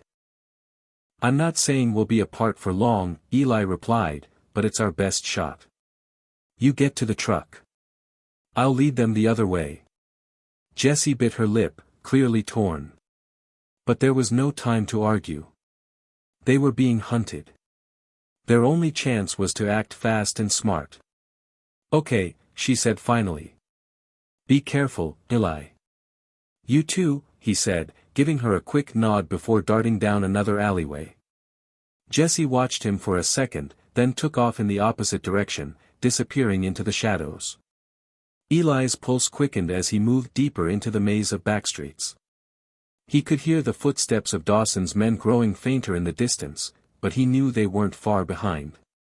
He had to stay one step ahead. His only hope was to keep them on his trail long enough for Jesse to make it to safety. Turning a corner, Eli quickly scanned the area. It was dark and deserted, the kind of place where someone could disappear without a trace. Perfect for what he needed. He pulled out his phone, fingers trembling as he typed in a message to his dad's old contacts, people who might still care, people who might still listen. "Got something big. Need help. It's about Project Vigil. Meet me at midnight, Old Town." He hit send and tucked the phone back into his pocket. He didn't have time to wait for a response. They would have to meet on the move. Suddenly, a distant shout broke the silence. Eli froze, his heart stopping in his chest. They were getting closer. He pushed on, trying to make himself as invisible as possible. The streets were starting to feel like a maze, each turn an alleyway offering both protection and more danger. He couldn't afford to be caught. Not when they were this close to the truth. Eli's thoughts raced. What if Dawson found Jesse? What if they used her to get to him? He couldn't let that happen. He had to keep running. A car screeched to a halt just ahead of him. Eli's eyes widened. It wasn't one of Dawson's vehicles. This was different. "Eli." A familiar voice called from the open window. He didn't recognize the voice immediately, but the urgency was unmistakable. "Get in," the voice shouted again. Eli hesitated, but the sight of a vehicle meant the chance of escape. He ran toward the car, diving into the back seat without a second thought. The door slammed shut behind him, and the car sped off, tires screeching against the pavement. The person driving was a middle-aged man, with salt and pepper hair and a stern expression. He didn't look like someone who would be involved in a high-speed chase, but there was a sense of quiet confidence in his movements. "Are you?" Eli started, but the man cut him off. "We don't have time for introductions," he said, his voice low but firm. "You're in trouble. Big trouble. Project Vigil. I've heard enough to know what's at stake." Eli blinked, stunned. How did this man know? "Who are you?" he demanded. The man didn't answer immediately. Instead, he took a sharp turn, narrowly avoiding a pursuing car that had just rounded the corner. "My name's John," he said finally. "I'm here to help. But we need to move fast. Dawson's people will be looking for you, and they won't stop until they find you." Eli's mind raced as he tried to process what was happening. Someone was helping him, someone who knew about Project Vigil, but why? How was he connected to all of this? "You're the one who got my message?" Eli asked, still trying to make sense of everything. John nodded, his eyes focused on the road ahead. "Your father sent me. He was worried about you. He knew something like this was coming, but he couldn't get to you in time. I've been tracking you." Eli's heart skipped a beat. "You know my dad?" John didn't look at him as he spoke, his eyes glued to the road. "I worked with him. He was a good man. He was trying to stop Project Vigil, Eli. And so are we. But we're running out of time." The car sped down the street, the sound of sirens growing fainter behind them. Eli was still trying to process everything John had just said, but one thing stood out more than anything else. "Where's Jesse?" Eli asked, panic rising in his chest. He needed to know she was safe. John glanced at him, his expression unreadable. "She's fine. She made it to the truck. I'll take you to her." Eli let out a breath he didn't realize he had been holding. They still had a chance. They could still make it. Hit subscribe and leave a comment with where you're watching from. This story might just spark a new beginning. What's one thing that always pushes you forward, even when things get tough? The car skidded around another corner, tires screeching against the slick road as Eli gripped the seat. His mind was racing. His father had worked with John. How was that even possible? And what did that mean for him now? The truth was just out of his reach, like a half-formed puzzle piece he could never quite fit into place. Dawson's voice echoed in his head, telling him he was the key to Project Vigil. Eli had no idea how far this web of lies stretched, but it felt like it was closing in on him from all directions. "Where are we going?" Eli asked, his voice tense. John glanced at him briefly before focusing back on the road. "To a safe house. It's the only place where we can talk without being overheard." Eli swallowed, trying to keep his anxiety in check. He had so many questions, and John's cryptic responses weren't helping. "What's your connection to my dad?" Eli asked, trying again. John's jaw tightened, but he didn't look at Eli. "I can't explain everything now. What I can tell you is that your father wasn't just some researcher. He was an insider, working within Project Vigil's ranks. He was one of the first to realize how dangerous it was, and he tried to stop it." The weight of his words hit Eli hard. His father, an insider. Had Eli known the truth all along but never realized it? And if so, why hadn't his father told him anything? Why had he kept all of this a secret? "I don't understand," Eli murmured, mostly to himself. "If my dad was trying to stop Project Vigil, why didn't he ever tell me? Why didn't he warn me?" John sighed, his grip on the wheel tightening. "Your father knew they were watching him. He couldn't risk exposing too much. Not with the people he was working with. They have eyes everywhere. Your father tried to make sure you were safe, Eli. That's why he kept you out of it." Eli felt the sting of betrayal in his chest. He had always trusted his father. But now, as everything he thought he knew came crashing down around him, it felt like that trust had been misplaced. His father had kept secrets from him, and now those secrets were threatening to destroy everything. The car took another sharp turn, and Eli leaned back in his seat, trying to process everything. John seemed to sense his discomfort. "I know it's a lot to take in, but right now, we need to focus on getting out of here. Dawson won't stop until he finds you, and when he does, he'll make sure you can't stop him." Eli didn't need any more convincing. The words were chilling, but they made everything clear. Dawson was more dangerous than he had ever imagined. And it wasn't just about the files they had stolen. It was about control. Power. And the fact that Eli was the one person who could bring it all down. The rest of the drive passed in a blur. The streets became quieter as they left the city behind, heading into more rural areas. Eli's thoughts remained a whirlwind, but he couldn't let them distract him now. They were getting closer to Jesse, and that was all that mattered. Finally, after what felt like hours, John pulled into a secluded driveway, hidden behind tall trees. The house in front of them was small but sturdy, surrounded by the kind of thick forest that made it nearly impossible for anyone to find it unless they were specifically looking. Eli felt a strange sense of relief as the car came to a stop. "This is it," John said, glancing at Eli before getting out of the car. "Stay close. We don't want to draw attention." Eli nodded and followed John to the door. His heart was still pounding, but for the first time in what felt like forever, he allowed himself to breathe. They were safe, at least for now. As they entered the house, the warmth of the interior seemed almost surreal. After all the chaos, it was hard to believe they were in a place that felt normal. John led Eli to a small living room with a few chairs and a coffee table stacked with papers. There was a large map of the city pinned to the wall, along with several photographs, some of which Eli recognized, pictures of his father, some from their earlier years, others from meetings Eli had no memory of. Jessie was sitting in one of the chairs, her legs crossed, her eyes glued to a stack of papers in front of her. She looked up as Eli entered, a relieved smile breaking out across her face. "You're okay," she said, rushing over to him. Eli didn't realize how badly he needed to hear that until she said it. He let out a breath, giving her a small smile. "Yeah, I'm okay.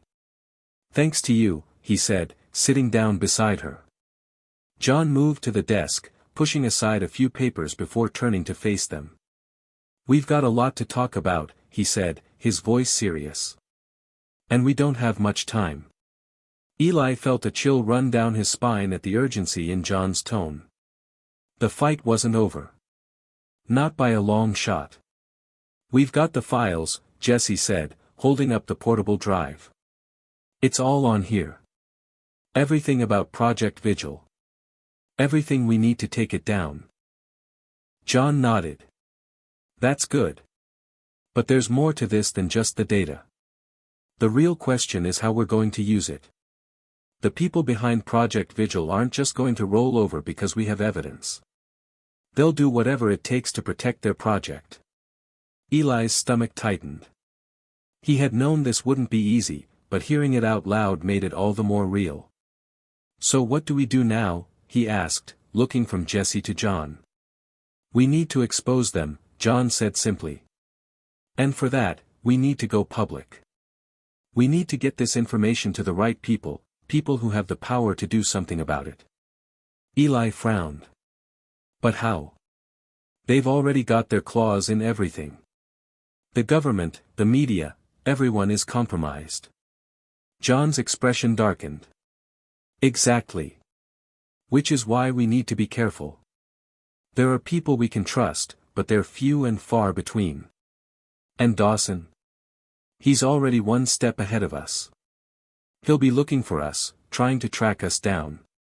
Eli felt a pit grow in his stomach. Dawson had already proven how dangerous he could be. The thought of going up against someone like him made Eli's head spin, but the weight of the situation was clear. This was bigger than him. Bigger than any of them. They were fighting for the truth. And that truth could save, or destroy, everything.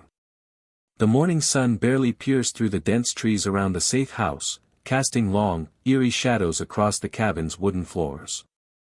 Eli sat at the table, the small portable drive resting in front of him like a ticking bomb.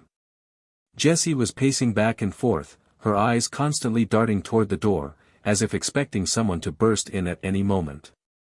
John, however, remained calm, going over the papers strewn out on the desk. Eli had never felt more on edge. The weight of the situation pressed heavily on his chest. They had the information, the key to exposing Project Vigil, but they had no idea who they could trust. Every moment felt like a race against time. "We need to act fast," John said, breaking the silence.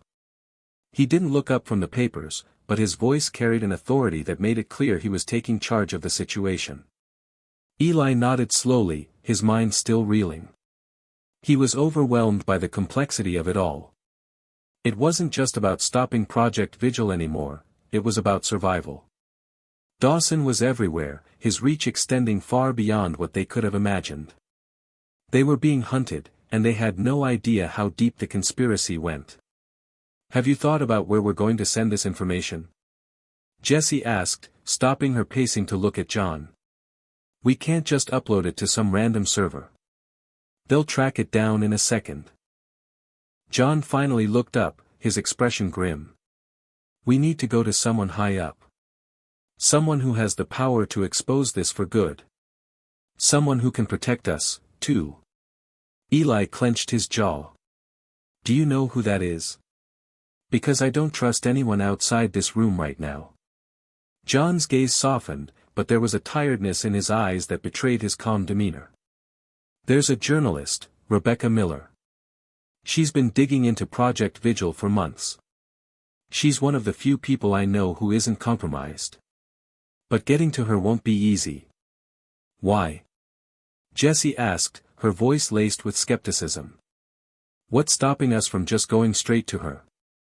"Dawson knows about her," John said. "She's been on his radar for a while. If we go to her, they'll be on us faster than you can blink. We'll need to be careful. Eli felt a surge of frustration, but he kept it in check. Then what do we do? Wait until they find us. We don't have that luxury. John's eyes narrowed, his expression calculating. We need to make sure the path to Rebecca is clear. I've got a contact who can help us, someone who can keep an eye on Dawson's movements. If we can stay ahead of him, we'll have a shot at getting to her. But we can't just wait around, Jessie said, her voice tight. Every second we waste, they get closer. We need to do something. John held up a hand, signaling for silence. We do what we need to do, and we do it carefully. One wrong move, and this entire operation is compromised. We're not just fighting for our lives anymore. We're fighting to take down Project Vigil. Eli looked at Jessie, who seemed just as frustrated as he was. He could see the fear in her eyes, the fear of being found, of being hunted down. It was the same fear that had taken root in his own chest. But they had to keep moving forward. They had no choice. Okay, Eli said, his voice steady despite the panic that churned inside him. What's the plan? John glanced at him, his eyes hardening. We head to the contact first. He's a tech specialist. If anyone can help us get the data to Rebecca without being traced, it's him. But we need to move fast. They all agreed, and within minutes, they were back in the car, driving away from the safe house. The tension in the air was thick, but there was no turning back now. This was their only chance to take down Project Vigil. The ride was long, and as they drove through winding back roads, Eli couldn't shake the feeling that they were being watched. Every car they passed seemed suspicious, every shadow cast by the trees felt like it was hiding something. His mind was racing with thoughts of Dawson and the countless people he had working for him. It felt like they were being hunted by an invisible force, one that could be anywhere, at any time. John seemed to notice his unease. They're looking for you, Eli, he said, his voice low.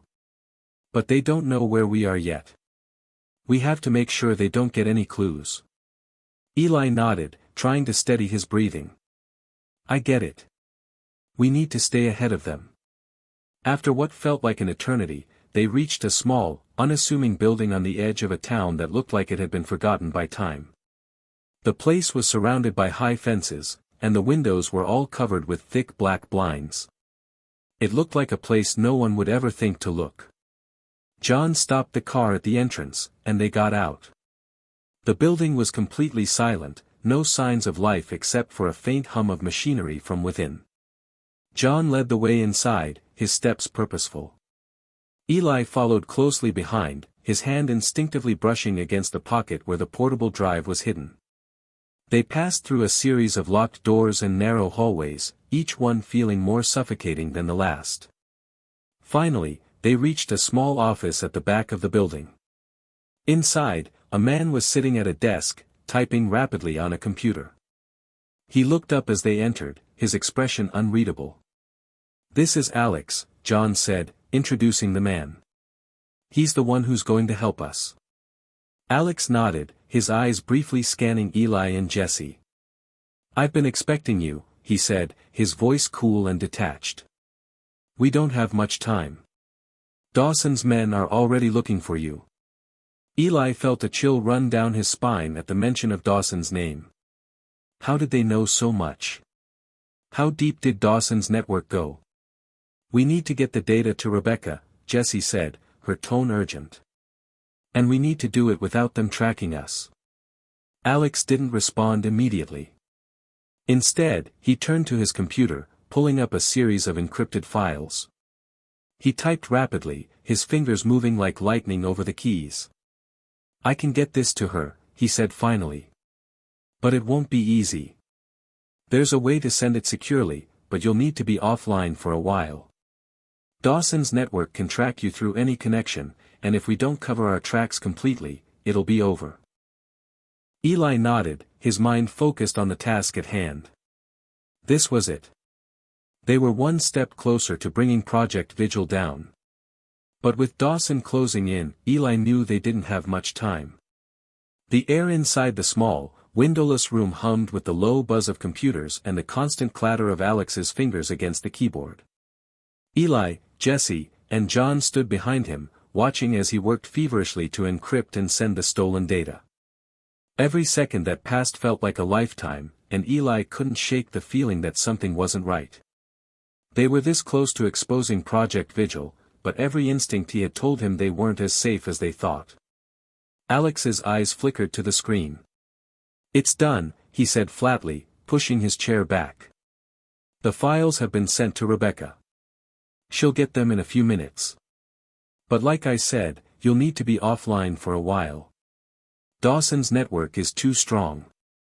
They'll know where you are the second you reconnect." Jessie sighed, relief washing over her for the first time in hours. Finally. We're one step closer. John's face remained stoic, but Eli noticed his eyes scanning the room, his posture alert as if he were waiting for something to go wrong. And that's when Eli felt it, a chill, an unease in the pit of his stomach that he couldn't ignore. "This isn't over," John said, breaking the silence. "We still have a long way to go. Dawson will be looking for us, and Rebecca's going to need time to go public with everything we just gave her. Time is the enemy now." Eli nodded, but his eyes never left Alex. There was something off about the way the tech specialist was acting. He was too calm. Too detached. As if all of this, the danger, the lies, the betrayal, was just another day at the office for him. "You've done good work," John said, clapping Alex on the shoulder. "We're going to need you to keep an eye on Dawson's network while we lay low." Alex stood up, pushing his chair back with a creak. "I'm not in this for the long haul, John," he said coldly, his voice suddenly devoid of any warmth. "I helped you this far, but I'm out after this. You'll have to handle it from here." Eli tensed at the sudden change in Alex's demeanor. Was he being dismissive? Or was there something more to it? "What do you mean, you're out?" Jessie asked, her voice tight. "We need you to help us take this to the next step." Alex's lips curled into a slight smirk. "I didn't sign up for a war.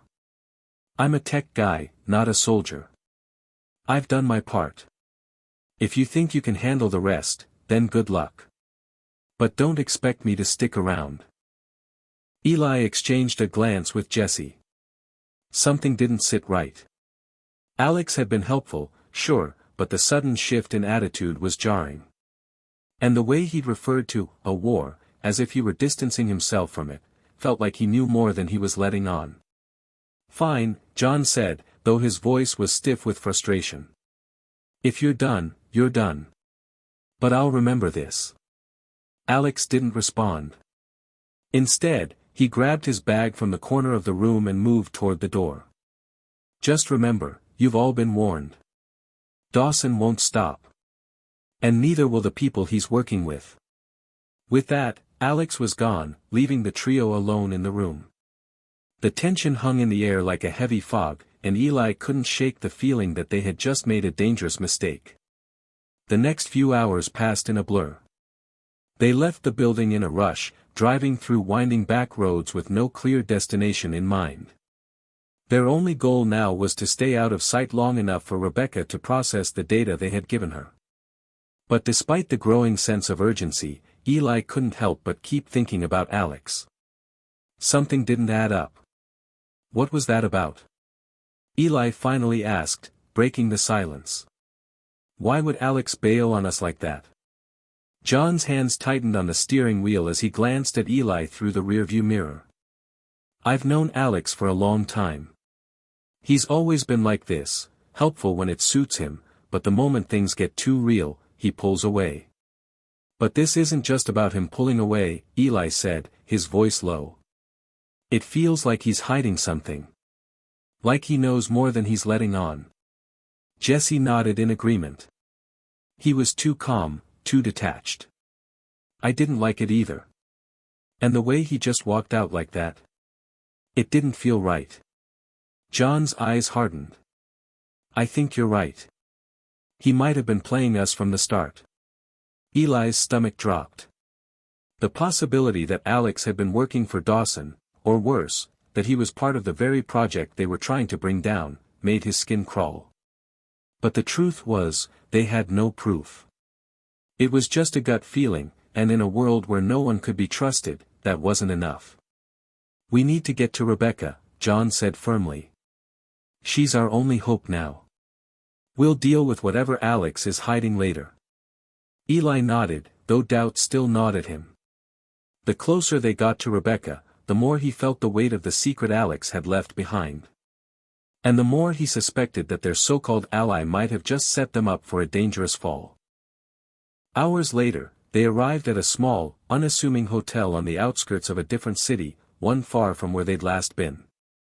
It was an inconspicuous place, tucked away in a quiet corner where no one would look twice at them. John insisted they lay low for the night, as they couldn't risk being tracked down now that they were so close. They checked into the hotel under false names, with John handling the arrangements. The moment they were inside their room, Eli felt the familiar tension building again. The walls seemed to close in on him as he sank into a chair by the window, staring out at the dull, gray sky. "You're still thinking about Alex, aren't you?" Jessie asked, sitting across from him, her eyes soft but knowing. Eli nodded, his hands clenched into fists. "Something about him doesn't sit right. I just can't shake the feeling that we're missing something." Jessie sighed, rubbing her temples. "I get it. But we can't afford to get distracted now. We have bigger things to worry about." Eli was about to respond when his phone buzzed on the table. He grabbed it, heart racing, praying it was news from Rebecca. But when he saw the name on the screen, his blood ran cold. It was a message from an unknown number.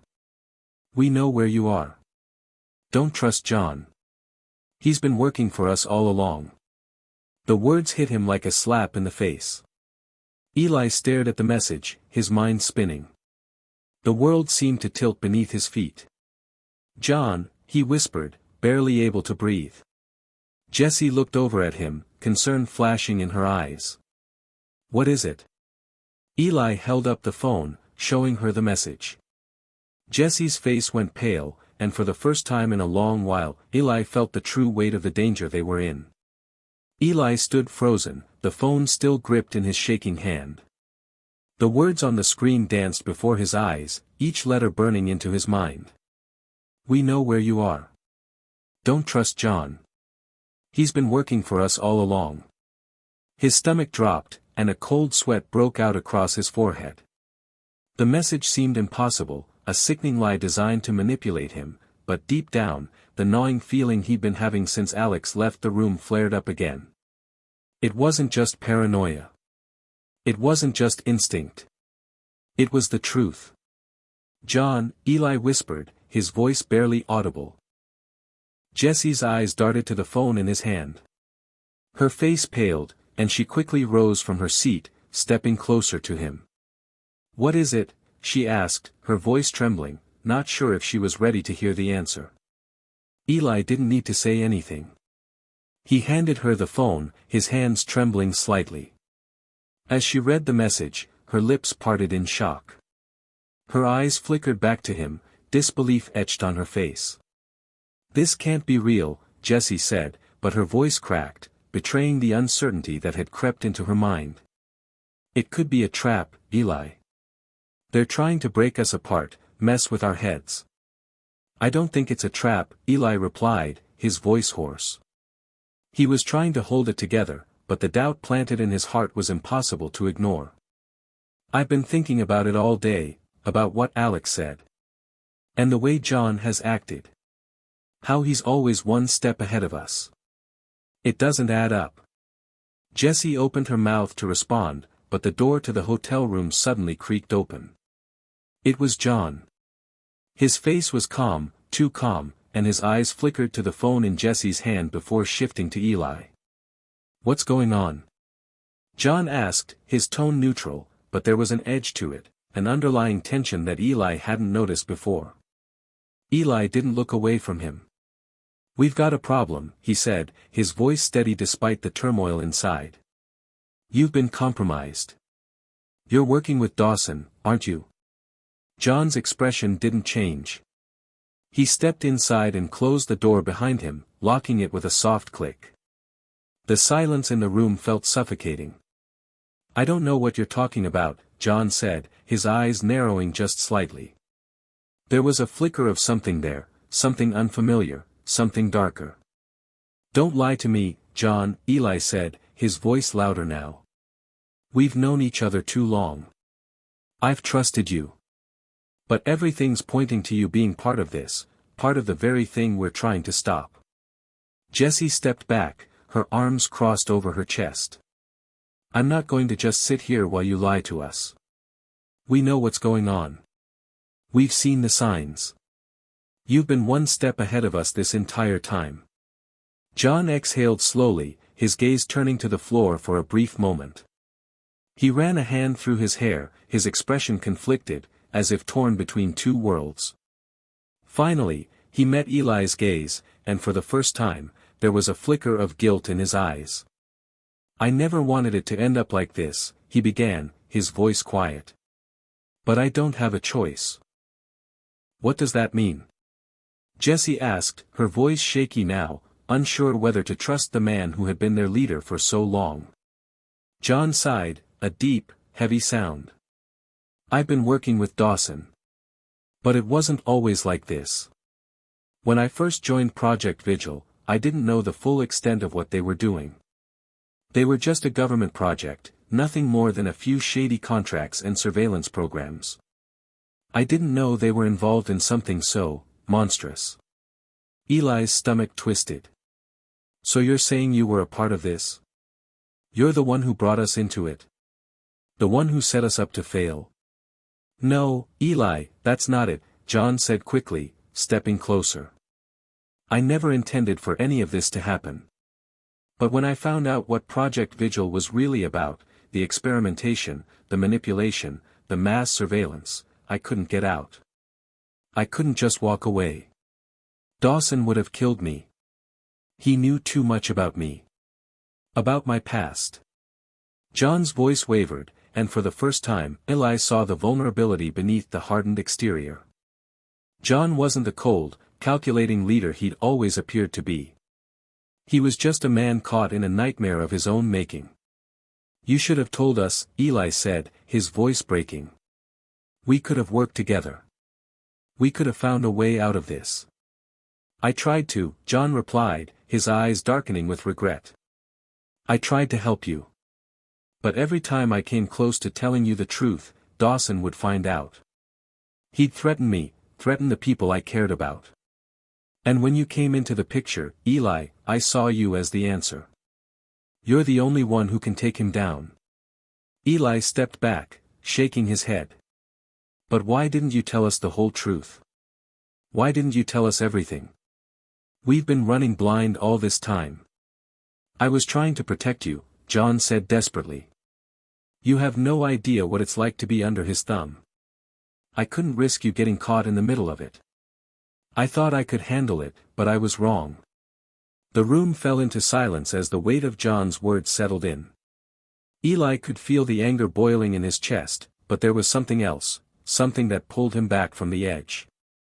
John was a traitor, yes, but he wasn't the same as Dawson. There was a difference. Jessie's voice broke through the silence. "So what now?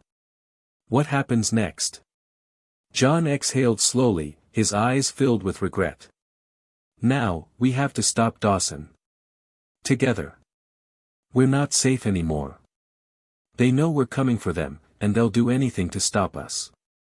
Eli clenched his fists, his heart racing. "Then let's end this. Let's take them down." John nodded, his expression hardening. "It's going to get worse before it gets better.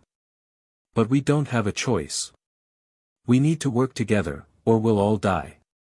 Eli's mind raced. This was it. The moment they had been working toward, the moment they would either bring down Project Vigil or be consumed by it. But in the back of his mind, a part of him still wasn't sure if he could trust John. How could he? Everything had been a lie. "All right," Eli said, his voice firm. "Let's do it." As he spoke the words, a flash of light caught his eye from the window. A car drove past the hotel, its headlights briefly illuminating the room. He paused, his gut tightening. Something felt off. "We need to move." "Now," Eli said urgently, his voice sharp. "They're here." John's face paled, and he moved toward the door. Jesse's hand shot out to stop him. "Wait. Are you really with us, John? Are you?" John turned to her, his face unreadable. "You'll see." The door slammed open, and a group of armed men burst into the room, their guns trained on them. The door slammed open with a deafening crash, and in an instant, Eli's heart raced to a dangerous speed. Four armed men poured into the room, their black tactical gear blending into the shadows. The harsh light from their flashlights illuminated the terrified faces of Eli, Jesse, and John. "Don't move," one of the men barked, his voice gruff and commanding. The muzzle of his rifle was trained directly on Eli, his finger twitching slightly. Eli's pulse thudded in his ears. His mind was racing, calculating, processing every possible escape route. But there was nowhere to run, nowhere to hide. They were trapped in the hotel room, and the armed men had them cornered. John moved first, standing in front of Jesse instinctively, his arms raised in surrender. But his expression was hard, like he had already accepted that this was the moment everything would come to a head. "We're not going down without a fight," he muttered, barely audible. Eli glanced at Jessie, whose eyes were wide with fear, her fingers trembling as she instinctively reached for the small pistol tucked into the waistband of her jeans. But the guards were too fast. They could see the desperation in her eyes. "Put your hands where we can see them," one of the men snapped, stepping closer. Eli did as he was told, slowly raising his hands. He couldn't afford to make a move too soon. Not until he figured out their angle. John's jaw tightened, and he shifted his weight as if preparing for something. The tension in the air was thick enough to choke anyone. He turned to Eli, his eyes narrowed. "I'll distract them," John said under his breath, barely audible. "You and Jesse, go for the window." Eli's mind screamed at him to stop John, to make him stay where it was safe. But there was no time for debate. The guards were closing in. And the more time they spent talking, the more they risked getting caught. Jessie grabbed Eli's arm, her grip tight. She seemed to understand what was happening, but her eyes were filled with anxiety. "John," she started, but her words were cut off by the sound of a gun being cocked. The leader of the group, a tall man with a scar running down his cheek, smirked and stepped forward. "No time for games, buddy," the man said, aiming his weapon at John's chest. "You're coming with us." John's eyes hardened. "No, I'm not." Before anyone could react, John threw himself to the side, slamming into one of the guards, knocking him off balance. The weapon fired, but it missed, a loud crack ringing through the room. The other three guards swiveled their weapons toward John, but the momentary distraction was enough. Eli grabbed Jessie's wrist, yanking her toward the window. "Now," he shouted. She hesitated for a split second before following him, the sound of the gunshots ringing in her ears. Eli ripped the window open with one hand, feeling the cold air rush into the room. Without thinking, he jumped, grabbing the fire escape ladder just outside the window. Jessie followed close behind, her breath quick and shallow. They scrambled down the ladder, their feet hitting the metal rungs with sharp, echoing sounds. The world outside seemed to be spinning as they descended faster and faster. "Move faster," Eli urged, his heart in his throat. They reached the ground in seconds, landing in an alleyway behind the hotel. It was dark and narrow, the perfect place to hide, if they could stay undetected long enough. The sound of shouting came from above them, followed by a series of footsteps pounding down the stairs. Eli looked around desperately, his brain working at 1,000 miles per hour. There had to be a way out of this. We can't stay here, Jessie said, her voice trembling with fear. Eli nodded, his eyes scanning the alley for any sign of a car, anything that could help them escape. But all he saw were dumpsters and the distant glow of streetlights. They were on their own. We need a vehicle, Eli said quickly. Come on, this way. They sprinted down the alley, weaving between the shadows, staying low and quiet. Every time they heard footsteps, Eli's heart skipped a beat. The sound of their pursuers was getting closer. The guards would be on them soon. As they rounded a corner, Eli spotted a row of parked cars. He grabbed Jessie's arm, pulling her toward them. His eyes locked onto an old sedan, its engine running. That's our ride, Eli said, his voice sharp with urgency. He raced toward it, forcing the driver's side door open with a hard yank. The car was unlocked, and the keys were in the ignition. Without hesitation, he slid into the driver's seat and started the engine. Jessie jumped in beside him, her face pale and her hands shaking. Go, go, go, she urged, her voice tight. Eli slammed his foot on the gas, the car jerking forward as he swerved out of the alley and onto the street. The headlights illuminated the dark night as he sped through the empty streets, trying to stay out of sight. But they both knew that this was just the beginning. The chase was far from over.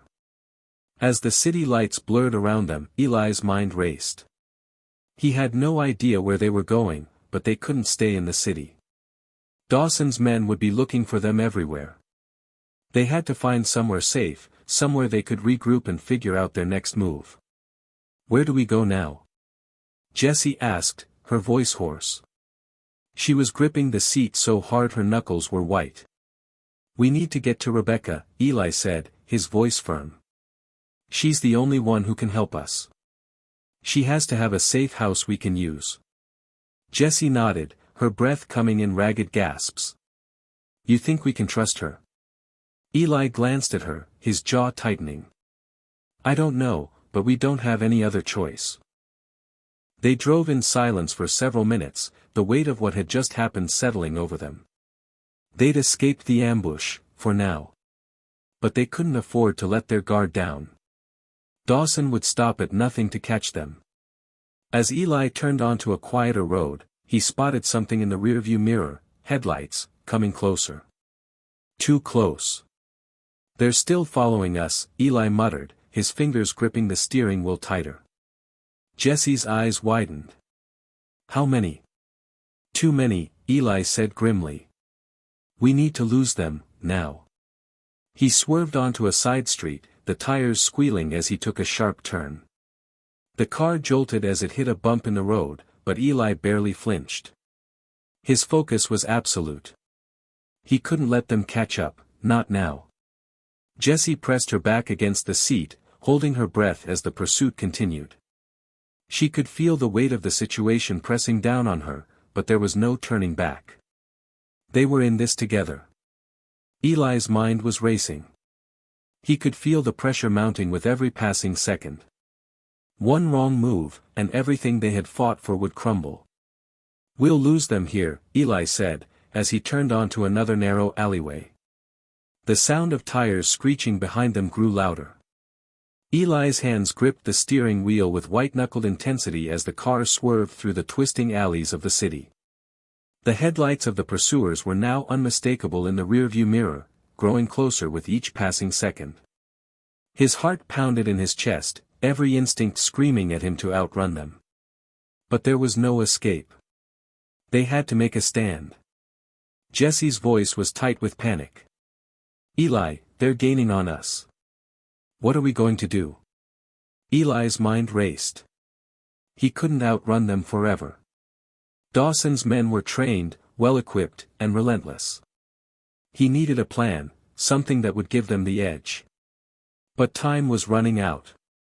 We don't have much of a choice, Eli muttered to himself, almost as if talking to the car. We need to get off the road. With one swift movement, he jerked the steering wheel to the right, cutting across an open parking lot.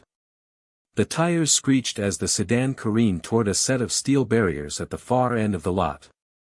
Eli's pulse hammered in his ears as he floored the accelerator, hoping he could make it through the narrow gap between the barriers. "Eli, what are you doing?" Jessie gasped, her hand clutching the seat beside her. "We're going to set a trap," Eli said grimly. "If we can't outrun them, we'll make them come to us." Jessie didn't argue. She knew they had no time to waste. As the car skidded toward the gap, the headlights of the pursuing vehicles were almost on top of them. The tension was unbearable. With a final, heart-stopping lurch, Eli slammed the sedan through the opening. The car flew through the space, bumping over the curb and into a narrow alleyway that led to a series of abandoned warehouses.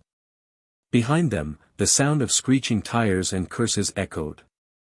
"Hold on!" Eli shouted, his eyes scanning the area ahead. The alley was pitch black, the only light coming from the car's headlights. The narrow space between the buildings offered no room to maneuver, but it was their best chance. As they sped deeper into the maze of forgotten warehouses, Eli's mind calculated their next move. "We're running out of time," Jessie said, her voice quiet now. "They're close." Eli's thoughts were interrupted by the sudden flash of headlights at the far end of the alley. Another car had entered from the opposite direction, trapping them. The lights were blinding, casting long shadows across the walls of the buildings. They were completely surrounded. "We can't go back," Eli said, his voice barely a whisper. "We're going to have to face them here." Jessie nodded, though her face was pale. She reached down to her waist, pulling out the small pistol she had kept hidden. Her hands were steady now, but there was a flicker of uncertainty in her eyes. "We fight?" she asked, though it wasn't a question. It was a command. "We fight," Eli replied. He slammed the car into park, the engine roaring with the sudden halt. The headlights flickered off as they prepared to make their move. Eli could feel the weight of the decision pressing down on him. This wasn't a plan, this was a desperate gamble. But they didn't have any other choice. The doors flew open simultaneously, and they scrambled out into the dark alley. Eli pulled his own weapon from under his jacket, his fingers closing around the cold steel.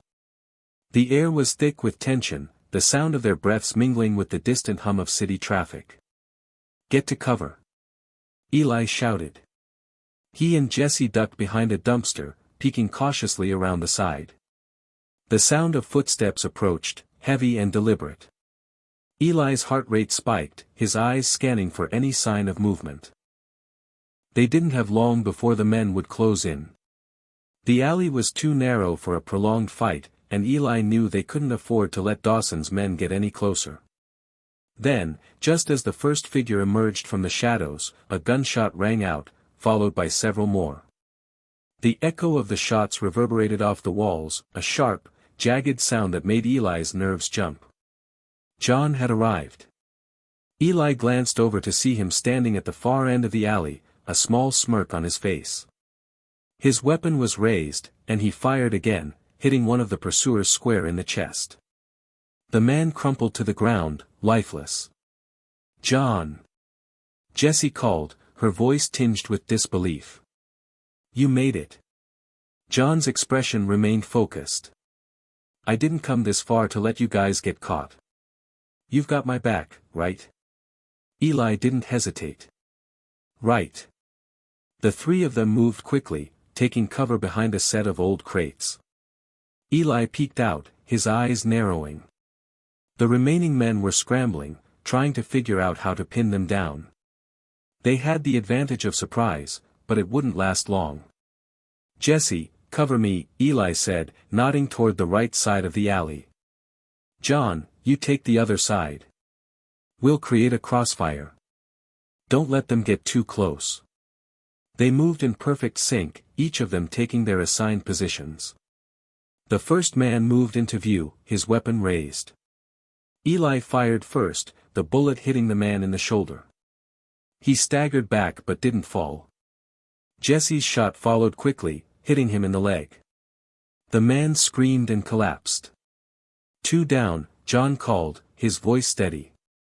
He moved swiftly, taking out another target with a clean shot to the head. Eli's breath came fast. The adrenaline was pumping through his veins, his senses heightened. For the first time since they'd been trapped, he felt like they might just make it out of this alive. But the next moment, everything shifted.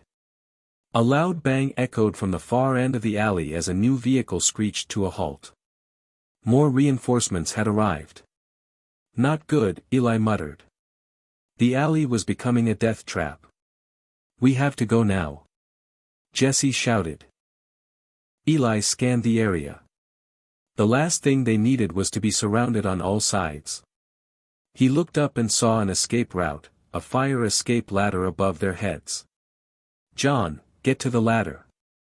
Eli barked. We're climbing out.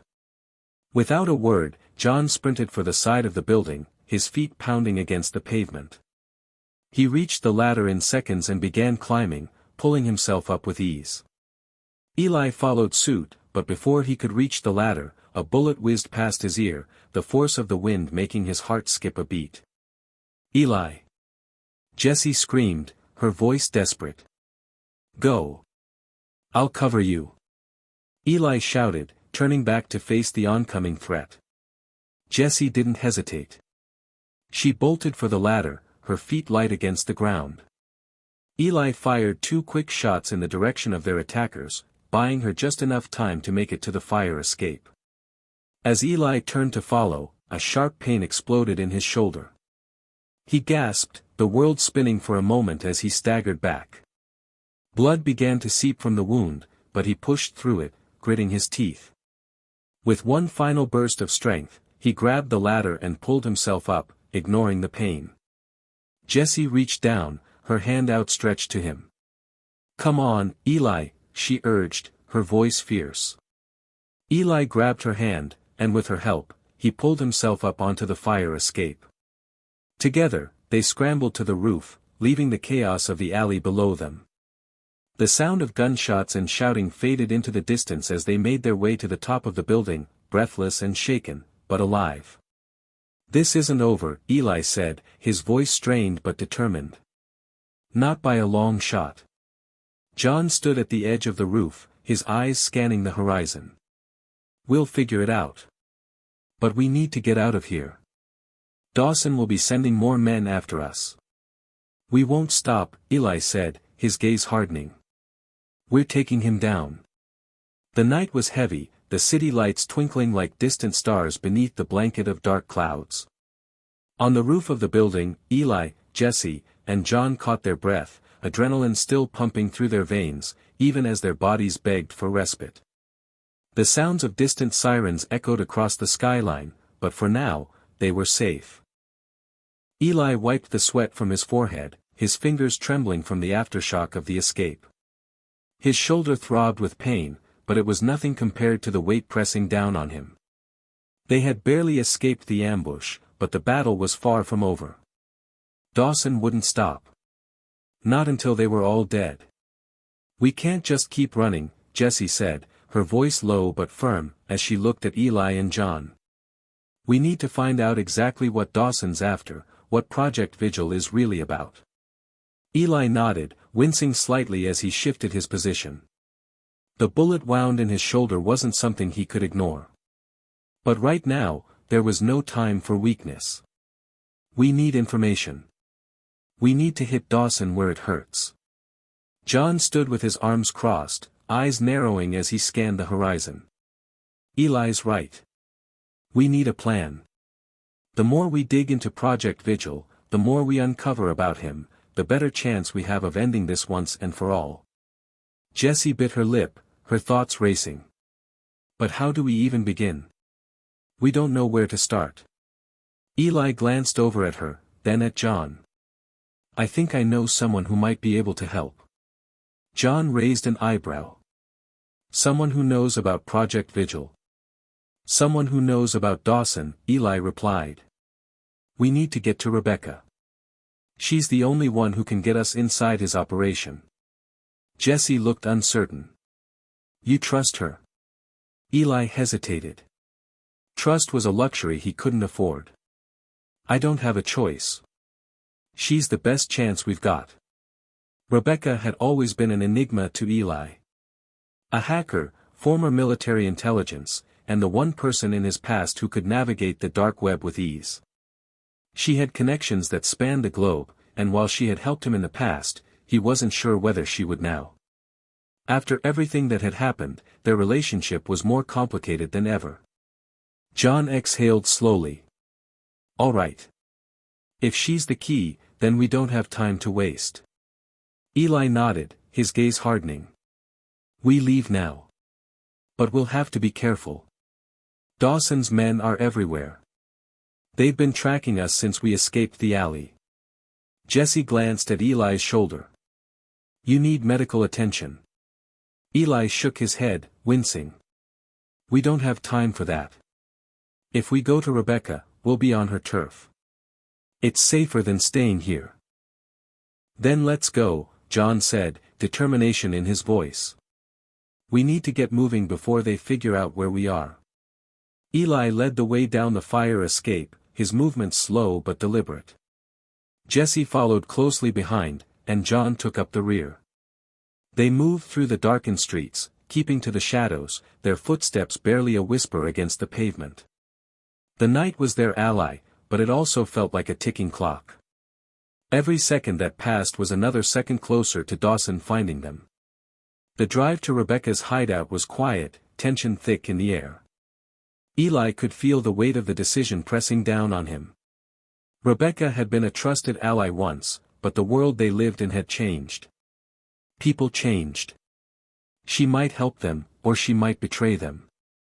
There was no way to know for sure. They reached a small, nondescript building on the outskirts of the city, far from the chaos of downtown. The area was abandoned, the street empty, save for the occasional flicker of light from a nearby street lamp. It was the perfect place to hide. Eli pulled the car into the garage, and they quickly got out, checking their surroundings. The building was silent, its windows dark and uninviting. Eli's gut twisted as he approached the door, his hand hovering over the handle. Are you sure about this? Jessie whispered, her eyes scanning the shadows. Eli nodded. I don't have another choice. He knocked twice, pausing as he waited for a response. Seconds ticked by, stretching into what felt like hours. Just as he was about to knock again, the door creaked open, revealing a pair of cold, calculating eyes behind it. Rebecca. She was taller than Eli remembered, her sharp features still striking in the dim light. Her dark hair was pulled back into a tight ponytail, and she wore the same no-nonsense expression she always had. Didn't expect to see you again, she said, her voice laced with both curiosity and caution. Eli met her gaze evenly. We need your help. Rebecca's eyes flickered over to Jesse and John, then back to Eli. She stepped aside, allowing them to enter. Come in. But I'm not making any promises. As they stepped inside, Eli felt a wave of unease wash over him. The place was just as he remembered, dim, cluttered with old tech equipment, and filled with the faint hum of computers running in the background. But the air was different now.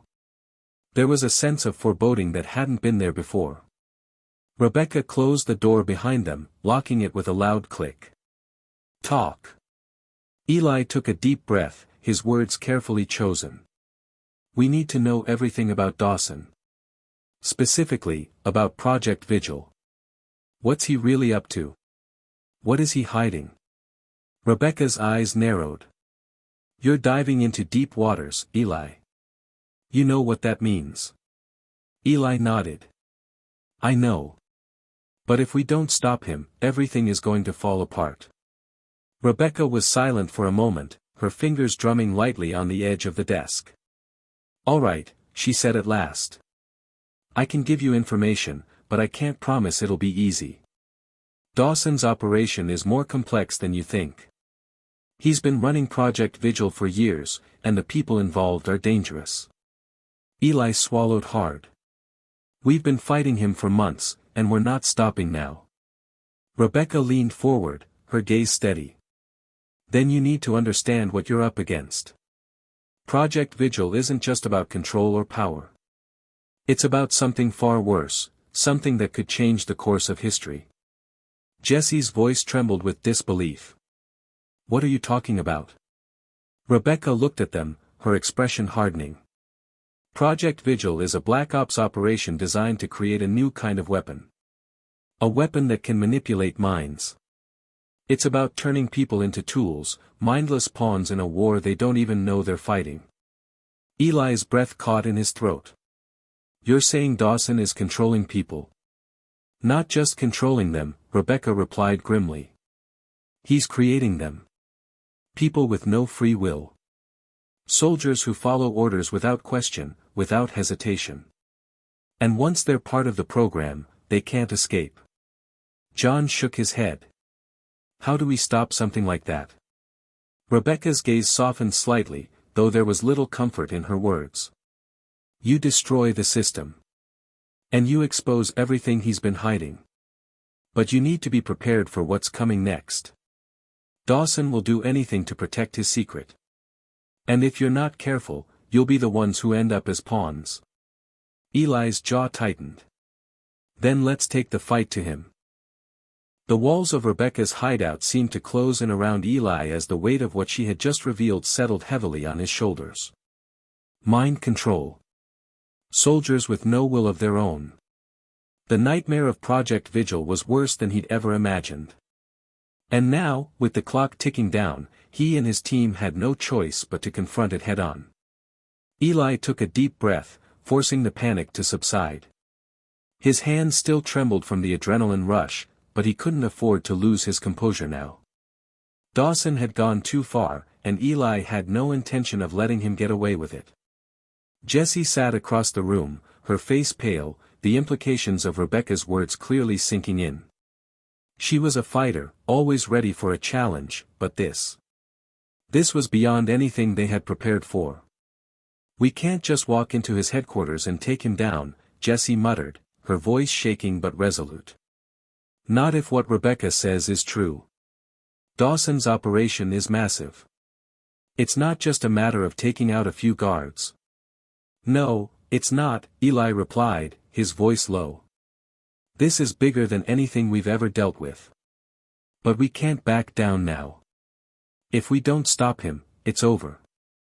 John, standing by the window, his arms crossed and eyes narrowed, looked out at the city below.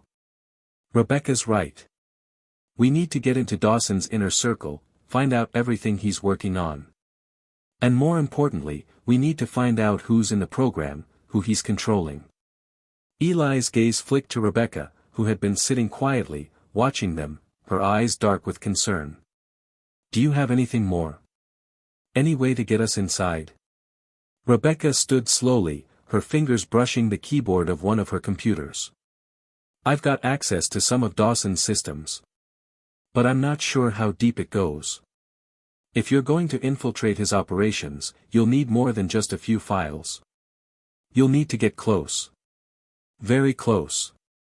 Eli clenched his jaw. How close? Rebecca hesitated, then gave a bitter laugh. Close enough to make him trust you. Eli's eyes sharpened. You're suggesting we go undercover? Rebecca nodded slowly. I can set up a way for you to get into one of Dawson's meetings. I've got some intel on his trusted circle. You'll have to pretend to be one of his men, someone he can rely on. But once you're in, there's no turning back. He won't hesitate to kill anyone who threatens his plans. We can do it, Jessie said, determination lighting up her eyes. If this is our chance to take him down, we'll take it. No second thoughts. Eli studied her for a moment, his expression unreadable. Then he turned back to Rebecca. You'll set us up. Rebecca stared at him for a long time, then nodded. It's risky, but it's the only way in. I'll get you the access codes. But remember, once you're in, you need to move quickly. Dawson won't give you a second chance. One wrong move, and it's over. John spoke up from across the room. So, what's the plan? We go in, find the files, and figure out who the targets are, then we get out. Rebecca shook her head. Not quite. You'll need to gather intel on Project Vigil itself. It's not just about exposing him, there's more. There are people in the program who need to be freed. But that's just the start. Dawson has a network of operatives who are already in place. You'll need to break that network before you can take him down. Eli let the weight of her words sink in. Freeing those people, soldiers who had been stripped of their humanity, would be a task far more complicated than just taking out Dawson. But he was ready to face whatever it took. We'll do it, Eli said, his voice steady. No matter the cost. Rebecca's lips tightened into a thin line, but she didn't argue. She walked over to a nearby console and began typing furiously, her fingers flying across the keyboard. The soft clicking of the keys filled the room as she worked, the only sound in the otherwise silent hideout. After what felt like an eternity, Rebecca stopped. It's done, she said, looking up. You'll have a cover identity, a name, a background, everything you need to get close to Dawson's inner circle. I'll give you the access codes and a map of his compound. But you'll need to act fast. Once you're in, there's no room for error. Eli nodded, his mind already processing the next steps. All right. We'll move tonight. John's eyes shifted between Eli and Rebecca. And what happens if we don't make it out? What's the backup plan? Rebecca's expression hardened. There is no backup plan. This is a one-way ticket. Eli didn't flinch. He knew what he was signing up for. He had no intention of failing. He wasn't doing this just for himself, he was doing it for all the people who had already suffered because of Dawson. He was doing it for the future of those who still had a chance to escape his grasp. We'll make it out, Eli said firmly. But we're going to need your help. Rebecca gave a curt nod. I'll cover your exit. But don't think I'll be coming to the rescue. Once you're in, it's up to you.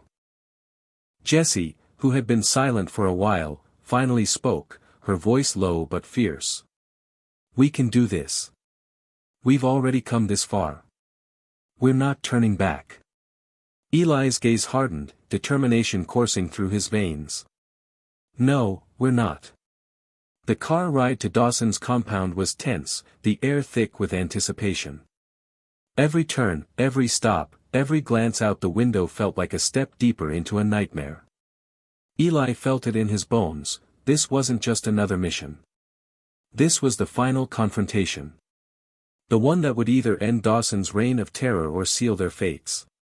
Rebecca had given them everything they needed, new identities, forged documents, access codes, and a plan to infiltrate the compound undetected.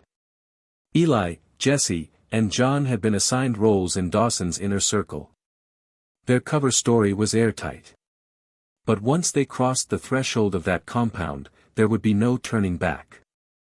There would be no room for mistakes. Every move had to be calculated, every word measured. Ready? John's voice broke through the silence. Eli glanced at him. Ready as we'll ever be. Jessie took a deep breath and nodded. Let's do this. As they approached the gates of Dawson's compound, Eli's grip tightened on the steering wheel. They had made it this far. But they were about to walk straight into the heart of the beast. The gates slowly creaked open as they drove toward them, the guards standing at attention as they passed. Everything had to go smoothly. One slip up, and they would be dead before they could even reach Dawson. Eli's mind raced, but he knew he couldn't afford to let the fear take over. They had a job to do. They had to end Project Vigil before it was too late. They were in. The silence in the compound was suffocating. Eli's every step felt like it echoed through the halls, his heartbeat thundering in his chest. He didn't know how long they'd been walking, but it didn't matter. What mattered was the mission, the truth that had to come out and the lives that depended on it. He glanced at Jessie and John, who were walking beside him, their expressions tight with determination. They had been through too much to back down now. They had come too far. They were in Dawson's lair, deep inside his fortified compound, and there was no turning back. Not now. Stay close, Eli whispered, his voice barely audible. We can't afford to get separated. Stay sharp. Jessie nodded, her hand resting on the gun at her side.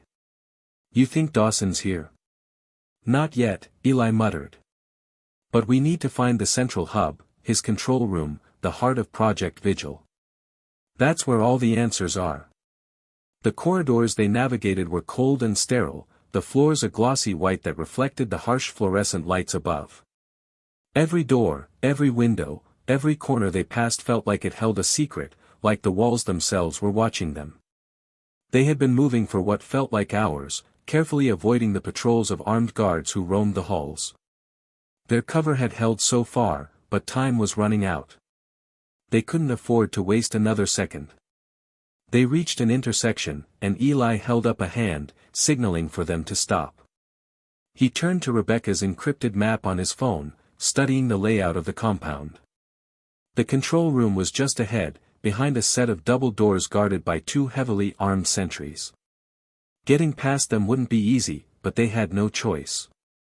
John, Eli said softly, his eyes meeting his friend's. You're up. John gave a small nod, pulling his hood tighter over his head as he slipped into the shadows. Eli and Jessie pressed themselves against the wall, holding their breath as they waited. John moved quickly, slipping down the corridor with silent, cat-like precision. He reached the guards just as they were turning toward another hallway, caught off guard. In a fluid motion, John took them both down, his hands moving with the efficiency of years of experience. Within moments, they were unconscious on the ground, their weapons out of reach. Eli and Jessie exchanged a brief glance. Time was of the essence. Let's move, Eli said, his voice tight with urgency. They walked briskly, careful not to make a sound. Reaching the double doors, Eli took a deep breath, bracing himself for whatever lay beyond. He'd expected to find a high-tech operation, computers, monitors, and armed guards, but what he saw inside the control room shattered all expectations. It was worse than he could have imagined. The room was large, but the most disturbing thing about it wasn't the size. It was the people. They were strapped into chairs, hooked up to machines, their eyes vacant, their bodies stiff. Soldiers. Once human. Now, nothing more than puppets. Eli's blood ran cold as he looked at the rows of men and women hooked into the system. Each of them had been forcibly integrated into Project Vigil, their minds and bodies altered beyond recognition. Eli could feel his stomach churn as he realized the full extent of Dawson's operation. God. Jessie breathed, her voice barely a whisper as she took in the sight. This is worse than we thought. Eli clenched his fists, the weight of the mission pressing down on him. He had to stop this. He had to save them. But more than that, he had to make sure Dawson paid for what he had done. No one should have this kind of power. He quickly moved to the nearest terminal, where several monitors were displaying complex data streams. Rebecca, he whispered, his voice urgent. We've found the control room.